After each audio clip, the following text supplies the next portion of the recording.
Check, check.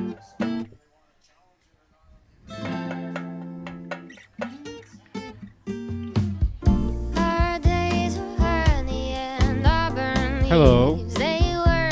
We're getting ready for a special Tiny Talk session this Sunday with gonna be sitting down with Dee Shanks, Sarah Hanks. We're just getting set up. Wanted to say hello. Sorry for the short notice. But that's how we do it here at Tiny Stage, you know? Things happen. But yeah, stay tuned. We're going to be here with Sarah Hanks. Tiny Talk. Tiny Talk number 29. Imminent 8-ish. We're going to say, we're maybe 8:30. 8:30 is probably safe. Tune in. We'll see you soon. With special guest Teddy, hopefully. My little buddy, my little furry buddy. Tune in. In the meantime, enjoy some Sarah Hanks music.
Remember late 2008, I spent every weekend at your family's place. We would waste the hours lying awake, 'cause there was too much to say.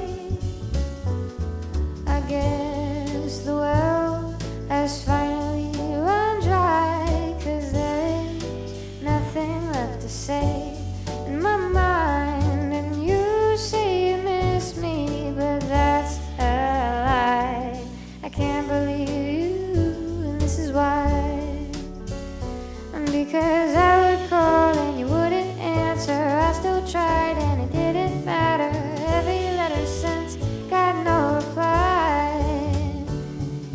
To this day I still don't know why.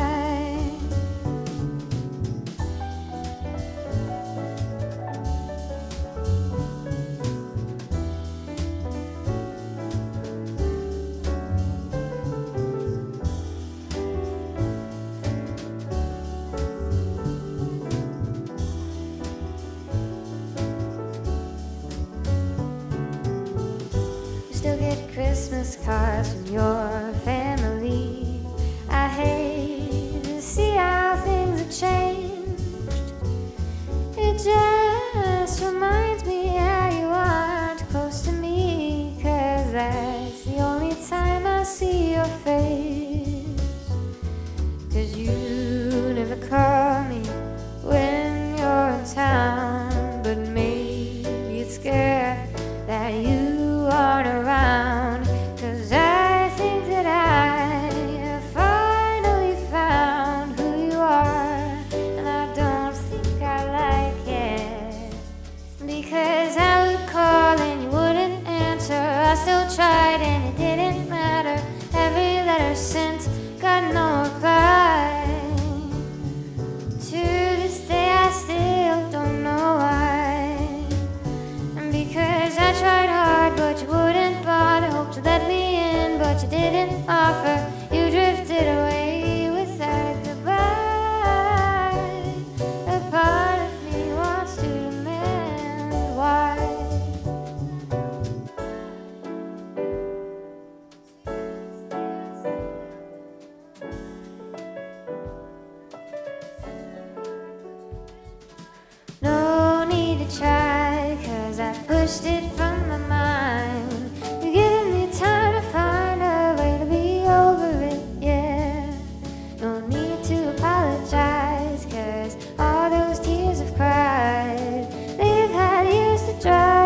been shy, but it won't matter.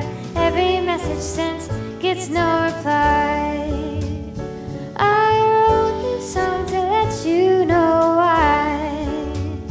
And because I tried hard, but you didn't bother. Hoped to let me in, but you never offered. You drifted away without one single goodbye. You never even let me know why. So you go and drift away. Let everything we had decay. You go and drift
The back of your mind.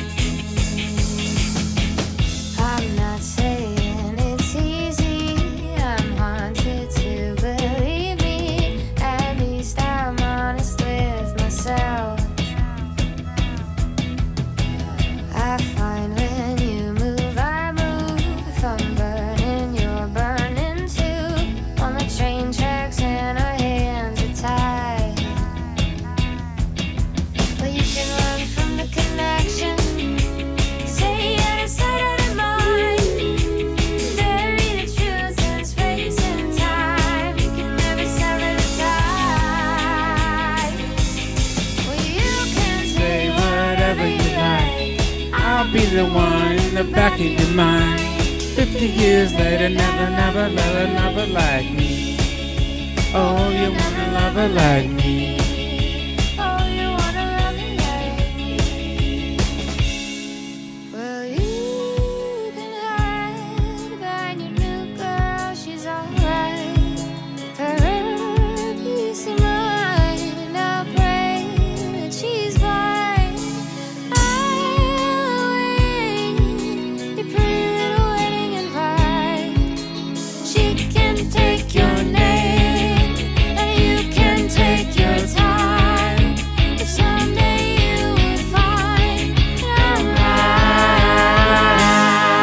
right. Well, you can say whatever you like. I'll be the one in the back of your mind. 50 years later, gotta love her, love her, love her like me. Oh, you'll never love her like me. Oh, you want another like me. Oh, you want a lover like me.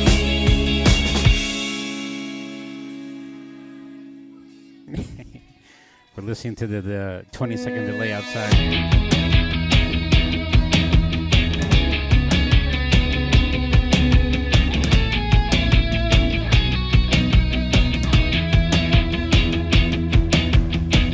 Darling, I hear you dreaming, half a state awake sleeping. I know you think about me still. Let's change it up a bit.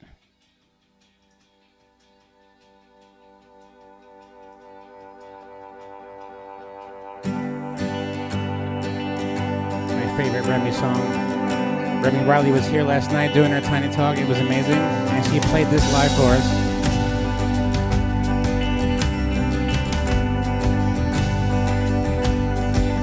I'm in half-price books looking for another solution on these shelves.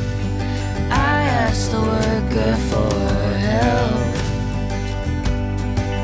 She was lost. I explained what I was going through. No one could help, not even you. She said, I've never heard of anything like that. But just in case there's someone like you, I'll look in the back.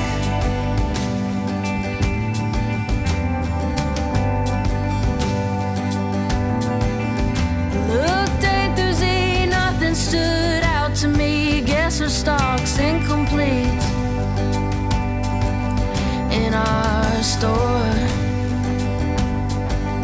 Would you mind going online? Just describe it to your screen, you'll find more.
in a while.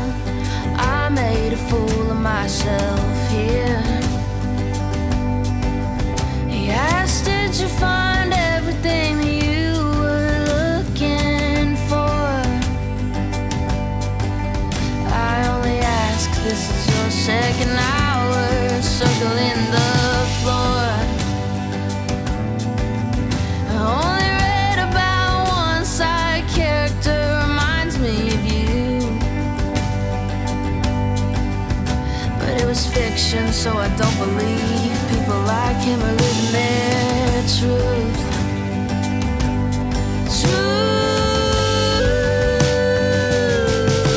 Why am I different? Someone inject me, somebody fix it. Please just relate to me, stop staring blindly, tell me it happened. It's on records, it's on TV, believe me. Why does it feel like an unknown disease? Just to be me, just to be me, yeah. Just to be me, yeah.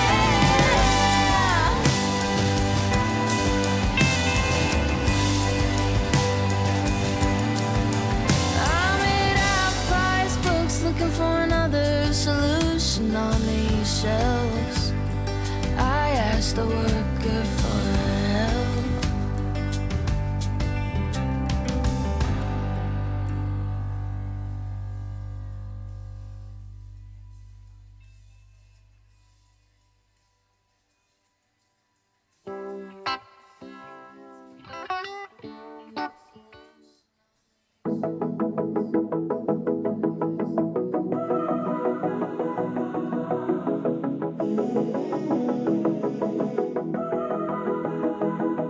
Just say it out loud.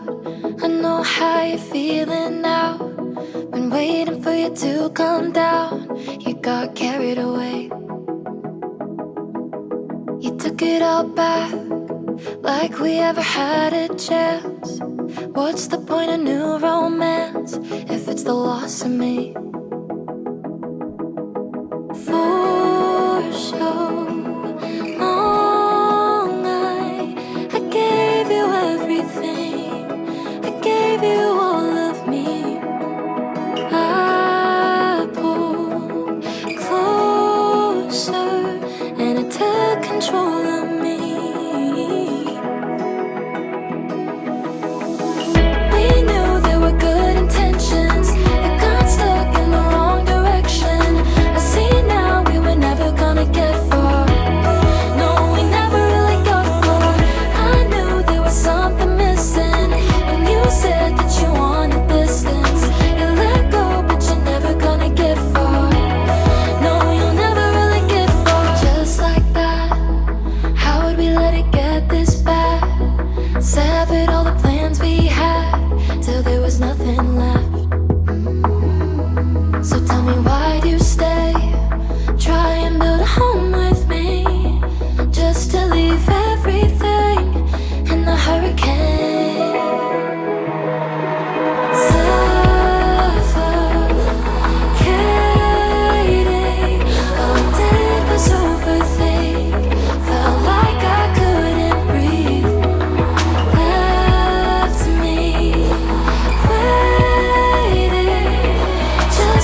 washed away with the rain, with the rain. Let's face the facts, I'm not what you wanted and I'm cool with that. Really hope you don't let her get too attached. Looking at it now, it kinda makes me laugh, makes me laugh. A family, thought I would starting as a family.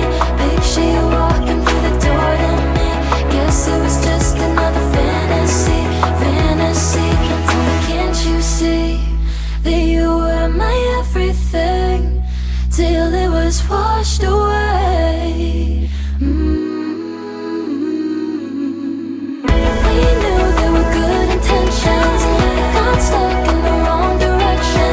I see now we were never gonna get far.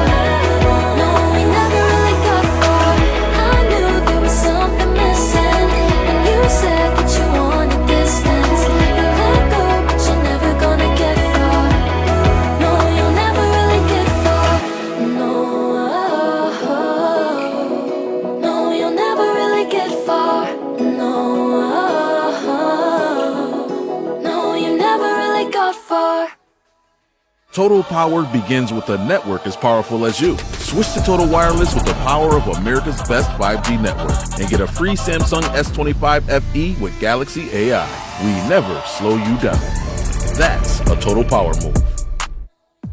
5 a.m. I'm up with a crisp Celsius energy drink. Running 12 miles today. Grab a green juice, quick change, and head to work. Meetings, workshops. One more Celsius, no slowing down. Working late, but obviously still meeting the girls for a little dancing. Celsius. Live, fit, go. Grab a cold, refreshing Celsius at your local retailer or locate now at Celsius.com. Texas, it's Ford Truck Month. I can't sit still. And you can't sit still when there's a stampede of savings headed your way. Get the best deals of the year on a new Ford truck, including F-Series, America's best-selling trucks for 49 years straight.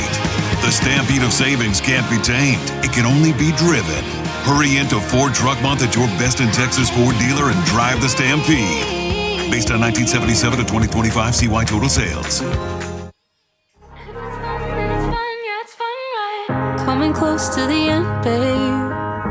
I know by the look on your face, so I'm booking a one-way and packing up my things at your place. I got good at driving nowhere fast, and you look good with your feet on the dashboard. Barely know what I keep coming back for, but we'll drag it on, 'cause you said, can't we put a pin in it, but you meant, let's play house till it all burns down. If it's fun, then it's fun, yeah, it's fun, right? If you say that we're fine, then we're fine, right? If we're good, then we're good for a good night. Baby, if it's over, then it's over for the last time. Is it fun, being tongue-tied? When we kiss, do you wish that you're not mine? Let me know, let me go with a goodbye. Baby, if it's over, then it's over for the last time.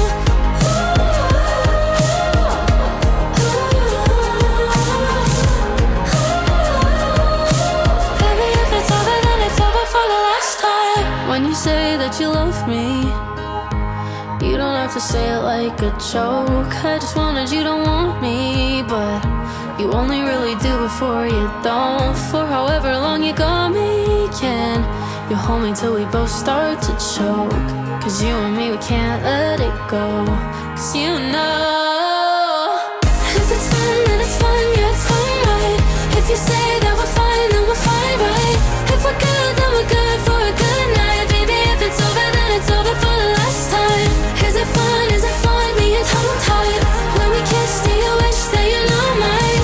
Let me know, let me go with a goodbye. Baby, if it's over, then it's over for the last time. You haven't lost me yet. Got my blood all on your hands, just touch me. Get it off your chest. Is this good as it gets? You haven't lost me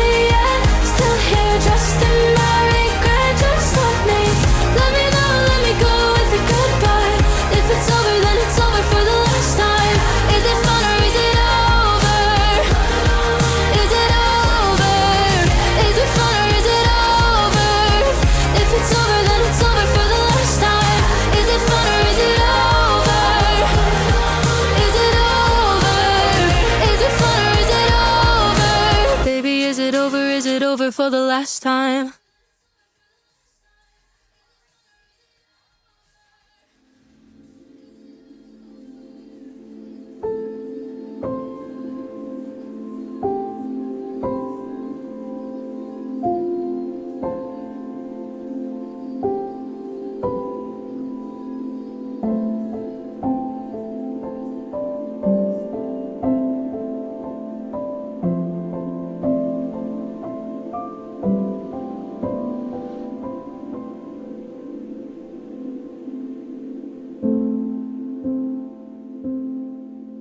I wonder what it feels like to have the man in your life you can always depend on.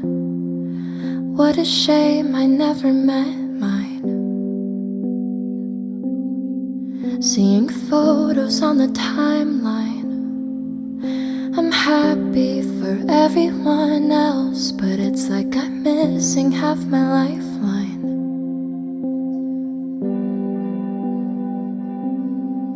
And you're probably living your life with a family of your own, and that kills me on the inside, but not at the same time. Would you have held me when I cried, scolded when I lied?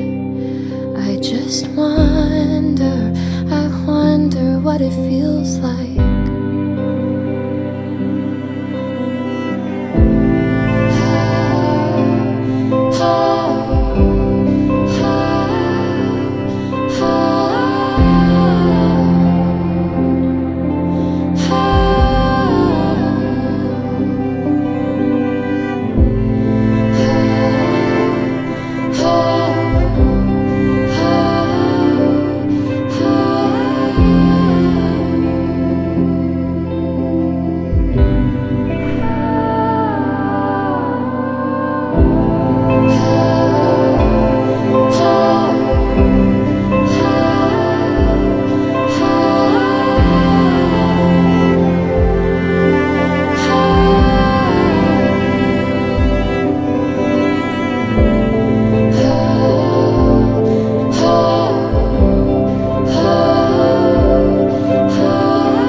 name's not laying in the Hollywood Walk of Fame. I'm probably wearing the same shirt I wore yesterday.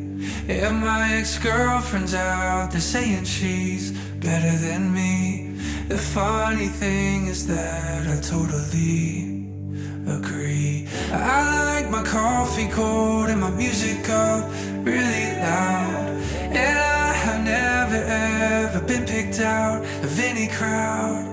Her winters are in Gucci and her summers in Chanel. I spend my winters in depression and my summers as well. But things could be worse. I could have lost myself for sure. So I'm doing alright. I'm doing alright. I'm doing alright. I'm doing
How's it going? It's going pretty good. How about you? Let's check some levels here. Was it a long trip for you from all the way from the Frisco? Not too bad. It was like 30 minutes. Really? That amazes me. Maybe I drive crazy on the tolls. I don't know. Maybe. I don't think I'm not too crazy. Comparatively. Well, you're not in anyway. jail yet, so that's good. Not yet. That's a good sign. Check the You check. just gotta, Hello. You just gotta cry when the police officer pulls you over. Is that how it goes? Never worked for me. Well, see, I almost always do as just like a... Really? Not on purpose. It's kind of like a... I think I have this fear of disappointing authority. And so Really? I cry when the police officer pulls me over. Like, it's sad. And I loved my grandma, and I didn't cry at her funeral, but I cry when a police officer pulls me over. It's silly. Oh, okay. Like I that just had like a lot of questions pop in my head, but we're gonna. I guess we're gonna get into that. Let me check some. Is this actually warm? Nope. Right now it's just light. Okay. Do you want it to be warm? No, Okay. I'm good. I was just Yeah. wondering. I was like, I don't feel anything. No. It's just light right now. It can be if you wanted to. Our little light heater thing. All right. I think I got your name set up. All right. Hello, everybody.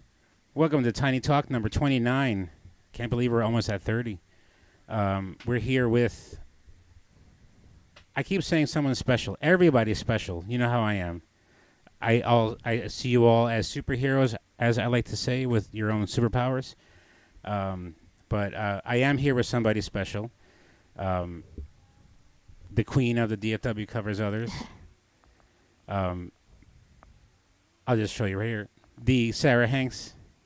Hello, hello. Hello. Thanks for being here. Happy to be here. Thanks for always supporting the Tiny Stage. You were here for the Tiny Stage, for the open mic on Friday, just to watch. That was really nice of you because I know it's a trek coming from Frisco all the way to Garland. It can be.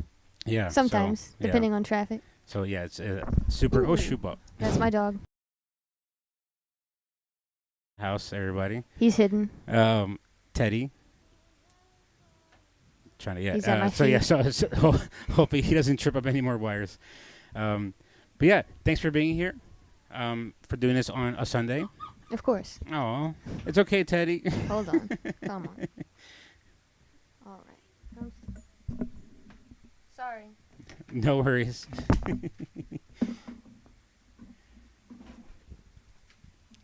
Teddy has to be on screen. There we go. Hey, Teddy. He's an attention hog. It's our fur buddy here at the Tiny Stage. So yeah, thanks for being here. So as I like to always start these things, I hate to repeat myself for everyone, but I guess I should for continuity's sake. But I see you all as superheroes with your own superpowers, and I love to get to the origin stories of everything. And you're a singer-songwriter. You play the guitar. You play the piano. And you have an interesting, in my opinion, maybe an interesting kind of songwriting style. Because some of it's personal, but some of it's kind of like stories, just like about the human experience kind of, Yeah. right? So I'm kind of interested in how all that kind of came to be. So I guess the general question that I always ask is, did the words come first or the music? Like, were you like a poet, journaled a lot, or did you kind of like play music first and then try to compensate your music with lyrics kind of thing? People like to ask me that. They do? And I kind of, I always tell them it happens at the same time. So I'm not a person, like, any lyrics I write, they come with the melody at the same time. And so At the same time? At the same time. So Interesting. a lot of times, I'm like writing in the car, or I'm, just walking around, cleaning my house, whatever, and I'm just singing like words to myself. And at first it's kind of like singing gibberish, but then eventually it becomes a story as I'm just walking around. Could you give us a little example of what that gibberish kind of might I mean, sound like? It's not like pure gibberish, but it's usually just like, I don't know. I can't do it on the I'm spot. putting you on the spot. You're putting me on the spot. I can't do it. We're in the studio with the Teddy. Not quite and like the that. Like microphone maybe on it's the just mic. like a melody, and I'm Yeah. just like singing some kind of melody as I'm Okay. like cooking. Yeah. And then it becomes like maybe I'll come up with a line. I'm like, oh, that line sounded really cool. And then from there, I'm like, wait, hold on, let me create a story from this. And then Oh, I'll go nice. bring the piano or something in. Nice. But most of my songwriting probably happens, or at least a lot of like the beginnings of it would happen in the car a lot.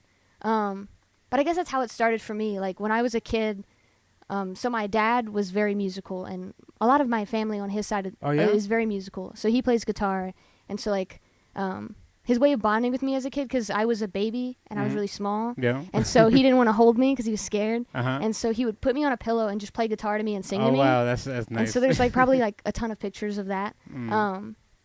So I grew up surrounded by music, but he tried to teach me guitar. He's a good guitar player, bad teacher. So that didn't really work. And I was like, my hands are too small. I can't do it. And so That's how I think too about me. Yeah. But my guitar playing. fair enough. And then you see like those little kids like on the internet and I they're, know, right? shredding, and you're like, okay, yeah. I guess I have no excuse. Yep. But yeah, for me, music started as just writing songs. Like I was, they were probably stupid songs because I was like in kindergarten and I would just come up with. Really that early? I would never write any of them down because I guess I didn't realize it was a serious thing or realize it was an actual thing. Like I would just come up with fun little songs Yeah. as I was like, in gymnastics or dancing or whatever it was that I was doing. I would just Oh, come up with okay. little songs, and then my friends would laugh So and you think were it a was busy cute. kid. Most of the time. Yeah. And then I don't know, I guess I started realizing, oh, this could be a thing when I was around 11 years old. I had a friend, she could play piano. And so I would come up with lyrics and would, come up with this melody, and I would sing something, and she was like, oh, we should try writing a song with that. And I was like, oh, we I guess we could do that. Is that And possible? Right? I didn't Yeah. realize that was a thing. And so she would come up with the chords for it. Nice. And I was like, okay, now we have songs. So they started as like little, I guess, silly Christian songs because I went to a Christian Silly? school. Oh, okay. I went to a private Christian school. Okay. And so I was just surrounded by Christian music all the time. So I was like, okay, we'll just write what we know, what we hear all the time. And so we wrote a couple songs like that. And then eventually I realized, okay, I don't want to need a second person because I guess I'm very independent. I was like, I don't want to need help. That makes total sense knowing you. But Yeah. I was like, I don't want to need help writing these songs. I want to be able to just write them on my own and play it on piano on my own. So then that was how I started playing instruments.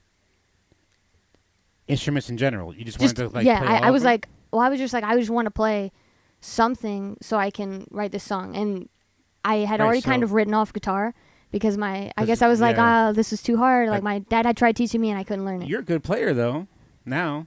Well, I guess still, we'll get there, but yeah, I still feel like I'm not, but maybe that's just me.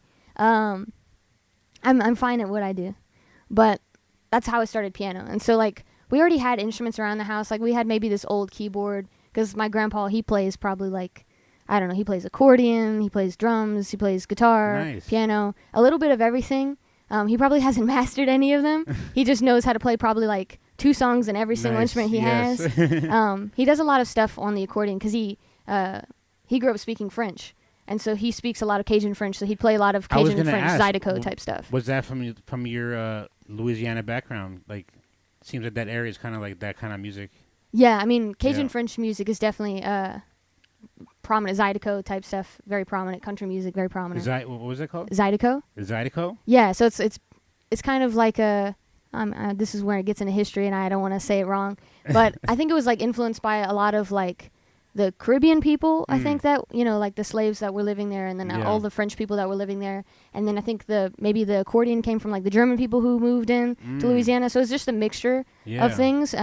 Just a lot of poor people that came together to make music, That's and it really sounded pretty similar good. to Colombian music, where Yeah. the accordion's really big on that, and they Yeah, even have songs about like about slavery and stuff like that. yeah, Very similar. and Yeah. so it's a big part of our culture there, like our festival season and stuff like that. Right. So yeah. So I guess if you can't tell, I guess Sarah Hanks is from Louisiana, right? Yes, Originally, Louisiana, born and raised, whole family's there. the whole family, huh? Yeah, Yeah. basically. Yeah. There's like a couple people who moved away, but for the most part, it's like all the cousins, aunts, uncles, grandparents, everybody within 20 minutes of each other. Interesting. So how do you think that has influenced? Well, you said your grandfather was real musical. Yes, Your father. my father actually played in a band with his brother when they were younger. Wow. Around, so my mom met him during that time when he was playing in his band. So and it's they- just in your DNA. Yeah. pretty much. I it mean, seems. being musical at least was always going to be something that I would enjoy, whether I played instruments or not. I always liked singing. I wouldn't say that like it's completely inspired by them because the music they like and the music that I grew up around in Louisiana is definitely not something that I play. Yeah.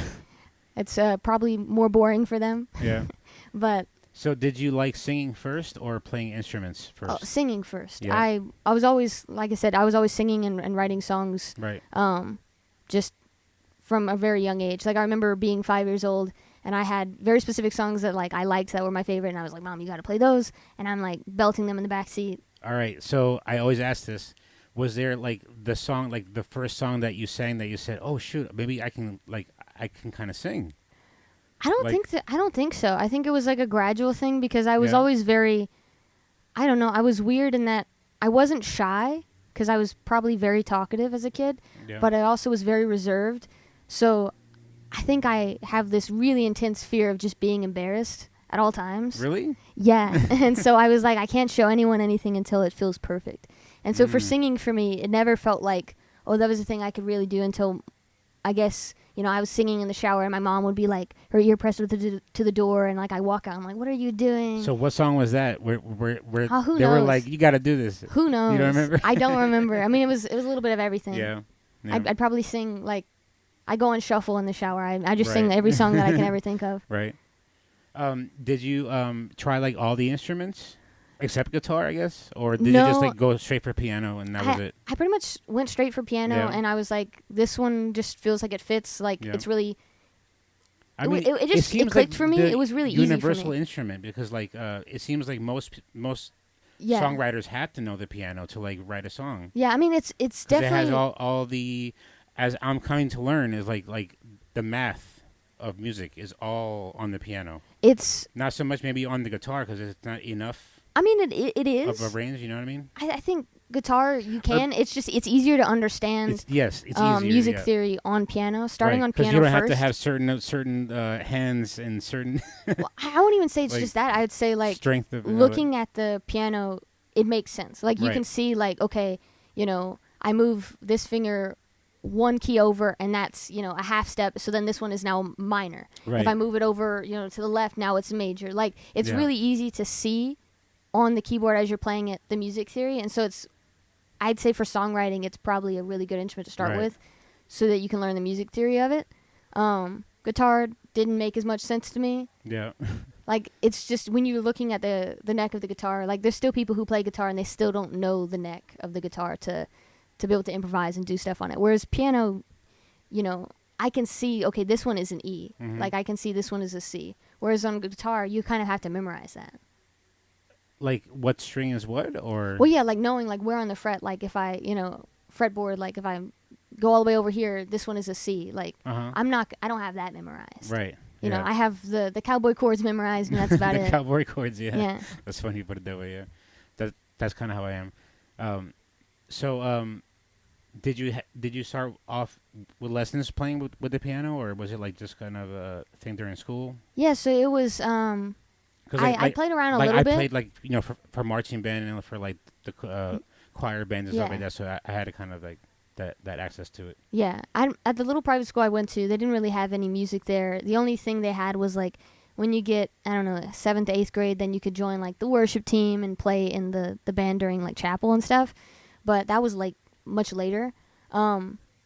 So for me, I started with just playing around on the keyboard and just like trying to come up with stuff. I always had Just a for pretty fun I stuff, had a yeah, pretty yeah. good ear, and so I was able to come up with stuff. But I didn't have the music theory down yet or anything. How so did you do that? Like just by ear, just kind of was like fumbling around until you found something that worked. well, Or, yeah, like- I would just like 'cause I could play the for melody me, that I'm that singing. like seems like mind blowing. Like that would seem so hard just to figure out without knowing anything. Like you're telling me that I can just like move my fingers around on a piano and like figure out how to play it. I mean, I That to me wasn't is wild, you know. I wasn't doing like a full both hands doing crazy things. Yeah. I was mostly just like I'd play like a melody in the right hand that would match whatever I sang. Okay. And so that kind of thing. Like I could play the vocal melody, and I would do that by ear. And then I was playing around for a bit, and then I finally like asked my parents. I was like, okay, I want to get piano lessons. So my dad, I guess because we had quit, me and my brother, we had quit pretty much every sport we had ever tried Yeah. because we just were not athletic people. I think. Unfortunately for my dad, he was athletic. We were not. And so because we had What quit every sports sport, did you try? softball, soccer, volleyball, None of them stuck out? basketball. Nothing. No, I didn't care to practice. I didn't care for it. I was Yeah. like, the games were fun, I guess, but like that Well, was that's about it. funny. Being such a professional. Well, I guess it's just the right thing you got to find. I just had to be interested for that enough. motivation. Yeah, Right. Yeah. the motivation has to be there. But yeah. So because of that, my dad was like, before I put you in piano lessons and I spend all this money, you need to prove that you're gonna stick it out. So he made me learn. I think it was "Don't Stop Believing" on piano, and so he's like, learn this, and then I'll get your lessons. Yeah. And so then I started learning. I think I spent like one night. I just found a YouTube video. I was like, all right, I'm gonna Yeah. learn this, grind this out, learn this song. And so the next day I was like, all right, look, Dad, I learned this song. And so like I learned in one night. It probably wasn't perfect, but it was pretty enough. good. Yeah. And then so he was like, all right, I see that you're motivated. I see you're dedicated. We'll put you in lessons. Nice.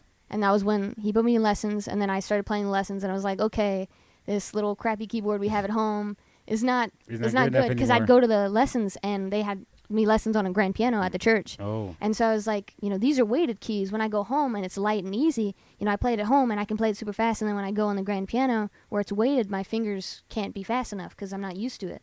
And so I was like, I need a keyboard with weighted keys. And so he immediately went to the store the next day and bought me one. The connections I'm tying to soccer right now, the way you're talking, I'm not going to get into it because we're going to be here forever. But that's so interesting. So like even like how the piano feels is like Oh yeah, significant. it's a big deal. I think like weighted versus not weighted. Like because I'm saying like you're talking about like how we talk about like soccer shoes. Like, they're too Yeah. heavy. Like, they got to be lighter. We got to like feel the ball more, or feel less. Yeah, I mean, Yeah, it's that definitely kind a of feel thing, yeah. thing. I think That's because it's interesting. all muscle memory. Yeah. And so if you're used to, like if a basketball player was playing with a lighter ball the entire time, and then when they play a game, it's with a heavy ball, well, then that's going to throw them off. Right, They're not right. going to know exactly how much strength to put into the throw, or Right, the pass exactly. or the, It's all off. whatever. And so piano's kind of the same thing of you want whatever you're practicing on to either be similar to what you're going to be playing live on or more difficult. So when you play live, it's now easier. Ah, ooh, At least interesting. that's the way I see it. That's how you are. Yeah, that makes total sense too. No, Yeah. interesting. So, you went to a private school, I did. kind of just playing kind of for fun. Was there a moment that you were kind of like that you kind of like took a sort of level up, where it was kind of more serious, or playing in front of people, or like performing kind of thing? It took a long time for me to perform in front of people, but I remember, I don't know, I think I started writing a journal when I was like 12 or 13 or something, and there's somewhere in there that I was like, I want, my dream is to be a professional singer. Like, that's what nice. I want to be a singer. That's Put what it I out want there. to do. Even before I, wanted to be a songwriter or a musician just in general, I was like, I want to be a singer. And so my mom, she got me like lessons from some lady at church to do vocal lessons, and me and my friend that we would write songs together. Like, I think we had in our head that we were going to somehow, get famous together somehow. I don't know. But Yeah, we you got, dream, we got vocal lessons together, and You need those dreams because Yeah. like that sort of sets the the bar for your ambition, sort of. You know what I Yeah. mean? So you have to shoot it far. Why not? yeah. And it started off kind of that way of like, I was like, okay, I just want to play in the church, or I want to, whatever's going to get me playing in front of people. So I joined the worship team or whatever at church so I could sing, because we had Thursday morning chapel at school. And so I was like, okay, I want to sing during that. So I did that. But I was always still, I guess, hesitant and not as confident in myself to be like, putting myself completely out there. Like, I was singing backup vocals, or I Oh, was, okay. Stuff like Wow. that.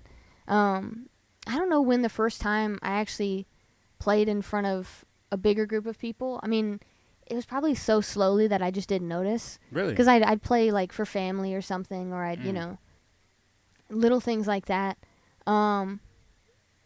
Did your family kind of encourage it at a certain point, being like, you know what, lady, you got something there, like I don't want to say they didn't encourage it, keep this up, kind of thing? because that would make them sound bad. But I think it was like my parents were completely opposite of like maybe most parents, where like they try to like push you into something. I think my parents just kind of were like, okay, well, if this is what you're into, like, go ahead and do it. But like, they weren't like, oh, let's try to find you like places to perform, or let's try to like, Right, to help it along. Yeah. not that they didn't want to. I think that was just not something that like, that's not on them to do, to do the research and be like, okay, let's go and like put you out there. Like, I think they were just like, okay, like whatever she wants to do, she'll do. And so then as I started getting That's more comfortable, interesting. where I started like looking for opportunities to play live. Do you think maybe that's where this kind of like self-sufficient thing comes from? Because that's what like the one thing that I know of you is like you're self-sufficient, and you have this kind of like a standard where like, yeah, I'm not going to do it unless I do it right. Yeah, I You know think what I mean? Like, my parents definitely encouraged that, where they never forced us to do anything. They never like, I don't know, they never had to fuss at me about grades or homework or anything. Like, I did my homework by the time my mom got home from work. oh You yeah. know, I Wow. had everything done. They never had to ask how my I grades don't know were. what that's like. Yeah, because like as soon as, if I had a bad grade, and a bad grade to me was a C, I would cry. So my mom would take me to get ice cream. Like, I was never a kid who needed to Oh. be managed, I guess. Yeah. I was very, very chill. My brother was the one, I like to say he was the bad kid. He was the one who needed the attention. He was the one who needed to be micromanaged. Shout out to yeah. Sarah's brother. Love him.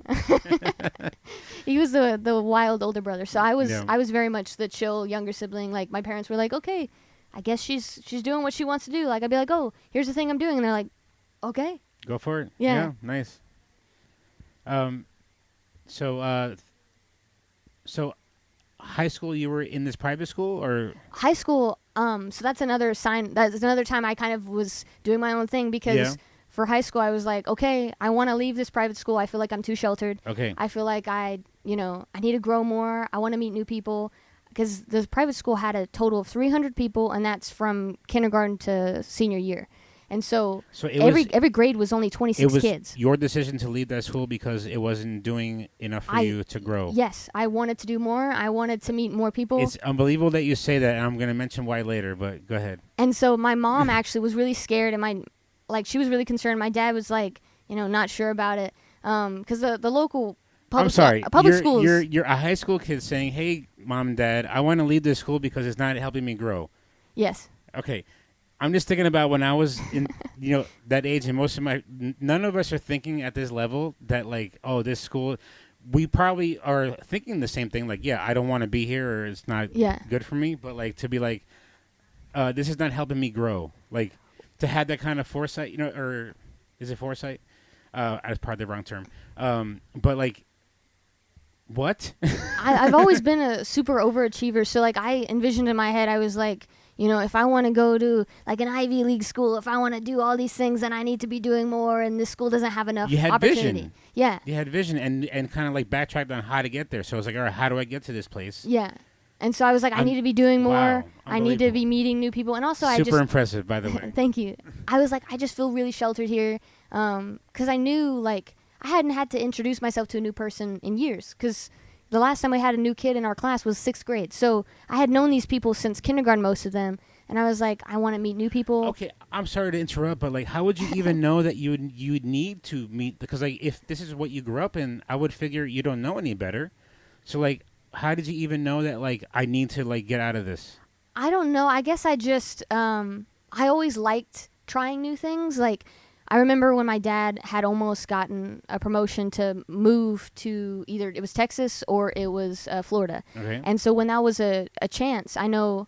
Like, my brother wasn't sure, and my mom wasn't sure. And they're like, oh, we might have to move. And I was like, I'm excited. And they were like, but you're going to leave all your friends. I was like, they're still going to be my friends. I'm just going to get new friends. And they're like, you're not worried? I'm like, no. And so I think for me, like, I like change. I like new things. Yeah. And so I was just excited about the new opportunity. I was like, okay, like, I guess because I'm such an optimistic person, maybe almost too much, that when I see a new thing coming, I just think of all the good new things that could come with that change. Yeah.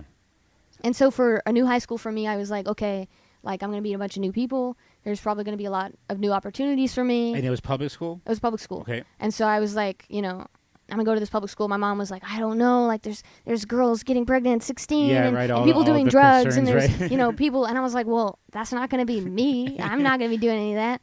And so I was like, they might be doing it. Did you raise me right? Then, don't worry about it. I was like, it's fine. And my dad, like, his only thing was like, okay, we're going to let you go to the school, but if we let you go, like, your grades better not drop and we better not see a change in your behavior. And I was like, you won't. Okay. And then I went, and it was fine. I love how nonchalant you are about things. Yeah, I was like, you won't. It'll be fine. I wasn't worried at all. And then I went, and it was great. I tried the marching band there. Played saxophone for a little bit. Oh, wow. The marching band was trash. Our marching band was awful. Yeah. We sounded so bad. We did a Veterans Day performance, and I cried after because I was so angry that I was embarrassed. Really? And I don't, like I said, I don't like to be embarrassed. Yeah. And so I want to be fully prepared. We weren't prepared, and we sounded bad. And so that's why I quit marching band after only 1 year. Even though I love music, I was like, I can't do it if it's so, like, it's just more disappointing for me. Like, I'd rather not do it than do it and it sound bad. Can I play psychologist for a second and ask, where do you think that comes from, this fear of being embarrassed? Because some people, they don't have that. Like they don't care. Like, well, no, I know, and I feel secondhand embarrassment for those people. Right? No, I'm the same exact way. Like, I'm the same exact way. I'm terrified about that. That's why I have a stutter sometimes, or most of the time, especially on camera or like this or whatever. Like if I watch a movie and like a comedy movie and like someone's doing something stupid, I go to the kitchen and get a snack. I can't watch it because really? I get bad secondhand embarrassment. I think that's just genetic. Tell me to shut up, whatever. But like, did something happen? No. I think it's just genetic. I think maybe it just like I'm very risk averse. Okay. I think in general I don't take a lot of risks, and so maybe that's part of it. Of like, or maybe they're like calculated risk, or calculated risks. Yeah. Like it might seem like a risk to other people, but it's not a risk to me because right. You thought it I've through. already thought it through, and I've thought of like the worst possible thing that could happen. I've already accepted it, and I'm okay with it. So like, I'll take the risk. Nice. Um, That's actually a really great way to look at things. maybe, Not for nothing. but maybe because I'm really risk averse. I don't know. My dad's just the same way. In fact, Okay, he yeah. was because he's so similar to me. Like I look a lot like my mom, but I'm personality-wise a lot like my dad. So my dad would like coach me on things. He's like, okay, like don't be afraid to put yourself out there because you'll regret not doing these things more Yeah. when you're older, because he would get easily embarrassed. So he's kind of like that. Yeah. So is that a sort of battle for you, where like that kind of sense of like put yourself out there, don't regret like not doing it, versus like I got to make sure it's right first. Kind of thing, it's kind of like realizing when is enough of Yeah. like, okay, you've practiced enough, you've done enough prep, or this is the best it's gonna be. Do you feel like it's good enough to show people? I think it's helped seeing other people sometimes, and maybe this is an awful thing to say. Sometimes when I see other people do things and I'm like, I don't feel like they're half as ready to play as I am, and I still didn't feel like I was ready, but all these people are out here doing it, so like I might as well try. right. Like, and sometimes it's, like when I'm writing a song, it's like, okay, the song, you just have to put it out there. It's not perfect, but it's good enough, and maybe eventually you'll get better, and then you go fix it. Yeah. But Are It- there it's- songs right now for yours that you feel aren't perfect? oh yes, Really? of course. Don't say it's Eternity. No, Eternity was good. That was one of my more recent ones. That But one's but like what for you? Man, I'm sorry to like really dive into your brain here, but This is like great. what is perfection for you, or like what do you think is a complete song, I mean, I or guess. like what does it feel like for you? You know So what I for mean? me, I don't usually compare myself to my peers. I compare myself to the professionals, the people who are out there who've Sure. been doing it for a decade or 2 decades. And so for me, it's like I want to be doing what they're doing, and I know that they have like a team of songwriters and a team of photographers and content creators and all this whole team of people that are helping them do these things. But still, for me, I want to be like, is mine at least close to being what theirs is? Yeah. Like for me, that's what I want to get to. Where if I have a picture or if I have a song out, or if I have something that I'm doing, I want it to be that level. Like, and it's always disappointing to me if it's not that level. And you release stuff that you think is not at that level. Of course. Yes. So what do you, not to call out names for your songs that you feel about this, but like Oh, I what, can definitely do that. Old Friends is the first one I released. I released that one like in 2018. what don't you like didn't- about that one? I didn't know it's what a I great was. song. I didn't know what I was like. I like the song. I'm about to pull it up right now. Go ahead. I like the song, but it wasn't ready. Like, I didn't know anything about mixing. I didn't know anything about mastering. I didn't master that or mix that. I just threw it together on Logic Pro, and that was the first time I had bought Logic Pro, so I didn't know what I was doing. So it's like, sounds good enough. It has a really sad MIDI saxophone in there. It sounds like trash. So, I mean, if I could redo it, I would get it, like, actually mixed, actually mastered. 2008. I I love love this it. song. I mean, I love it. But, yeah, like, the reverb was probably all off on it. Okay. Yeah, there's so many You things. remind me of Bruce Springsteen, only because there's this awesome documentary. It was on HBO, I think. That was actually following the story of Jimmy Iovine, this producer, and how he got together with Dr. Dre and how they made beats and all that kind of Yeah. stuff. But there's a portion in there about how Jimmy Iovine was the sound engineer for Bruce Springsteen. He was so particular about doing the album Born to Run. Yeah. And like even the drums, like he had this phrase called stick, where like he needed more snare or more this, Yeah. and it was like driving people crazy because we had to do it over and over and over Yeah. again. So are you kind of like that, where like it has to be like that kind of like do you like do things over and over and over when you're recording your stuff? Oh, like for that? sure. Yeah. My vocals, especially, I think vocals is what I'm most like that with. Yeah. That's what I'm most picky about. Maybe it's because when I listen to a song, that's what I listen to first, the vocals. Okay. Um, Like okay, yeah. I mean like So I say okay, like do you mean like the sonics of it or the lyrics? no, I mean like how it sounds. Yeah. The sonics. Yeah. Okay, yeah. Like the way I sang that phrase or the way I sang that word or like certain inflections here. Like I'm constantly redoing vocals. Like that's the part that I will probably redo a million times and still be unsure about. Yeah. Like you record it one day and then I'm like, okay, let me let it sit. And then I come back a couple days later. I'm like, it's trash. Let me do it again. So, do you have any kind of sound engineering education to kind of like help with this, Yeah. So I mean, I took or just kind of learning as you go, as everybody else kind of does? Like I learn as I go. University of YouTube and stuff like that. You know. I've done some YouTube. Yeah. I paid for a Udemy class. I did that, Oh, and then I nice, yeah. still felt like it wasn't enough. So because I was like, I need feedback, because the thing is, like, when you do those YouTube classes or you do, these classes online, you don't know what you don't know until someone points it out to you. Yeah, true. And so at the time, I didn't have anyone that I felt like I could ask, that knew how to fix things like the compression on something, or Yeah. if the reverb's too much or the delay here, whatever. And so I took a Berklee online class. I got a bonus from work, and the classes at Berklee are not cheap.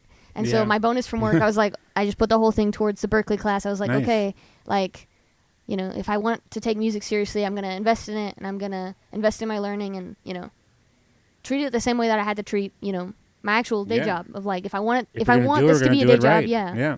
Yeah. And so I took a class in that, and then I came to realize towards the end of that class, I was like, this is important to learn, but at the same time, I feel like it'll take me years to get to the level of professional when I mix it that I like want it to be at. Right. And so I was like, I'd rather pay someone to do the mixing so I can get more songs out. Right. Because I was like, otherwise I will be spending. This is the kind of balance that all artists have to do, Yeah, especially when you got to do it all yourself. Well, yeah, you have to realize like what things can I, do myself, and what things can I or should I get someone else to do. And for me, the mixing felt worth it. Of like, I'll do the production myself, but I'll get someone else to mix it. I feel like I should pop up the Artist Connect app right now, because that's a good little segue. People that need this kind of help, Yeah. hit up the Artist Connect app, because that's the network around here Yeah. for that kind of thing. Like if you need a producer or whatever. But yeah. Sorry, go ahead. No, it's good. quick little plug. No, I mean, definitely, I think that's something that I've struggled with as a musician, of realizing, like, I don't need for my pride. I think at the beginning I wanted for my own That's a great pride phrase. to say, oh, I did everything myself. Like, everything, the cover art, the album, like, every instrument, every voice, everything you hear on this album is me. I wanted to be able to say that. And then I realized that what mattered more to me was the quality of it being Sure. good. And I didn't feel like I could do everything myself. I think, or it would take forever for me to get to that point. Right. Um, and yeah, a lot of And it effort wasn't, and it's not worth it. It's like my pride isn't worth, like, the time that I'll spend. Yeah. Like, I just wanted, just for my, it's like, what is the reason? Is it because of money? Is it because of, whatever? No, it was just my pride. It was Yeah. just that I wanted to be able to say I did everything myself. And I was like, that Yeah. isn't necessary. I had to kind of give that up. Nice. That's a pretty profound thing to like come to, especially at a younger age. Most people don't till like later on. Yeah. After some bad things happen. So all right, so through high school, and you said you tried marching band, didn't like that, obviously. Yeah. Um, It was awful. when I was in high school, we had I was in marching band. I played drums, but also in like what's called orchestra band, which is the band like for the plays and Yeah. stuff like that. Were you in that kind of thing, or like We didn't even have that. really? It was a small school. My graduating class was like 165. Wow. Yeah. Where, I mean, where in Louisiana? yeah, I'm from Yeah, a yeah. small town. Okay. So, like, my small town, I think it only had 13,000 people. Wow. Yeah. I currently work at That's a place tiny. that has 13,000 people. So, like, that's crazy to me to think of, like, this one place Like I work one- yeah, now. right, yeah. It has the same amount of people as my hometown. Wow, that's crazy. So when did you? I'm assuming you graduated there. What brought you over to Texas? Well, I went to college for computer engineering, and Where at? LSU. Okay. Go Tigers. Okay. Went there for 4 years. My junior year of college, I got an internship with J.P. Morgan Chase. Oh, nice. And it was like a fully virtual because it was during COVID. Um, So I did that, and then they gave me the full-time offer. I was like, I don't know. I was like, I don't know about it. And so I looked around. I tried interviewing at other places. None of them were as good. And so I was like, okay, this is where I'm going. So that's just kind of how I ended up. Like, I had pretty much told my mom, like, throughout high school, I was planning on going to a college, like, at a different state. I was like, I'm going to move far away. And I Yeah. love my family. I'm really close to my family. But I was like, I want to try new things. I want to be in a new place, meet new people, I do totally something understand different. that. the Yeah. same way coming from Jersey, I wanted to live here. Yeah. Yeah. And so I was like, okay, I'm going to move far away. So I kind of prepared my mom. I was like, for college, I'm going to move far away. And then I looked at how much out-of-state tuition was, and I was like, that's not feasible. And I was like, because in Louisiana, we get TOPS, which is like a scholarship based on your ACT score. Okay. So like I automatically got $10,000 a year Whoa. just for my Excuse ACT me. score. Wow. And so like What'd you get? my ACT score, Your score. If you it don't was mind. like 32 It was or like 33, Wow. something like that. Wow. And so I was like, not crazy high, but decently yeah, high. to get 10 grand. And so I Shit. was like, I'm not going out of state where I'm going to lose all this money. no, yeah. Like, yeah. it makes no sense. Yeah. It financially makes no sense. And I realized for college, it's, again, a pride thing. It was like the amount of money it would cost me to go to an out-of-state school just to say I went to an out-of-state school, or, just to feel like I'm, fancy for going away. Yeah. Wasn't worth it. Mm-hmm. And I really liked LSU. I enjoyed it. And I knew for engineering, it didn't matter where you went to school as much. Yeah. I mean, they kind of teach you the same things. It's just more about your skill set. Like if I was going for business or law or something else, then yeah, the networking matters more. Yeah, but yeah, for sure. for engineering, it didn't matter as much. So it's like, it's fine. Yeah. I'll go to LSU. I had a good time. Went to all the football games. Nice. Did all the fun stuff over there. Yeah. But yeah, for when I was graduating college, I was like, all right, same thing, Mom. Like, I'm gonna be applying everywhere. So for a job, like I can move anywhere. So she was just happy that I'm at least in driving distance. Like it's an 8-hour drive, but at least it's better than me moving to California or Seattle or someplace. Right. So, what was music during that time? I Like, was just a hobby kind of thing. I was or- still making music and still trying. Like I had written so much music at that point that I had already kind of in my head started planning out, okay, these songs, like it took me so long when I was writing, so like I always write songs, but it takes me a long time to produce them. Still takes me a long time to produce them. We're Yeah. procrastinators. I get Yeah, it. and not just that, but also it's like, I want it to sound right, and it takes time to get Yeah. everything together. Right. And so because it was taking me so long, I was like, well, I already have this one album that I, have an idea for. Well, these new songs I'm writing don't fit on that album. So then I started a second album, and then I started writing more songs. And I was like, well, they don't fit on either one of those two, like either one of those albums. So now here's a third unnamed album. I Yeah. think I'm up to fourth or fifth Nice. unnamed album. So I need to put you songs like out. concept albums where like Yeah. they all tell a story. Nice. Yeah, because That's awesome. for me it's like, I love that. there has to be a specific vibe. Like I don't want It's to just kind of a throwback, unfortunately, nowadays. Yeah. unfortunately, Yeah. that's why I'm like, okay, maybe I'll release singles and then eventually put them on an album. I don't Yeah. know. Haven't figured that out yet. But yeah, no, I was still doing a lot with music during that time. Buying more equipment when I could. I had an internship, so with that internship money, I was like, well, some of it's going to go to travel because I want to go to Europe, and the other bit of it is just going to go to buying me a new keyboard. So I Yeah. bought me a new keyboard, and I was like, okay, Yeah. now I have a nice professional keyboard. Yeah. But yeah, I was still investing in music you at have the the whole time. package. It seems right now. You have like your own production company. The music, everything. Like, you need nothing. So that's the goal. Yeah. Yeah. But yeah, I was still doing music, and that's why, like, for me, I liked that at least my career, being computer engineering, software engineering, I knew that any job I get most of the time would be in a big city, and that would help for music. So I was like, smart. okay, Yep. it's not going to put me in the middle of nowhere, Kansas, where there's, Nothing. Yeah. maybe it's much harder to get people listening to your music there. Right. Right. So I was like, okay, at least I have that.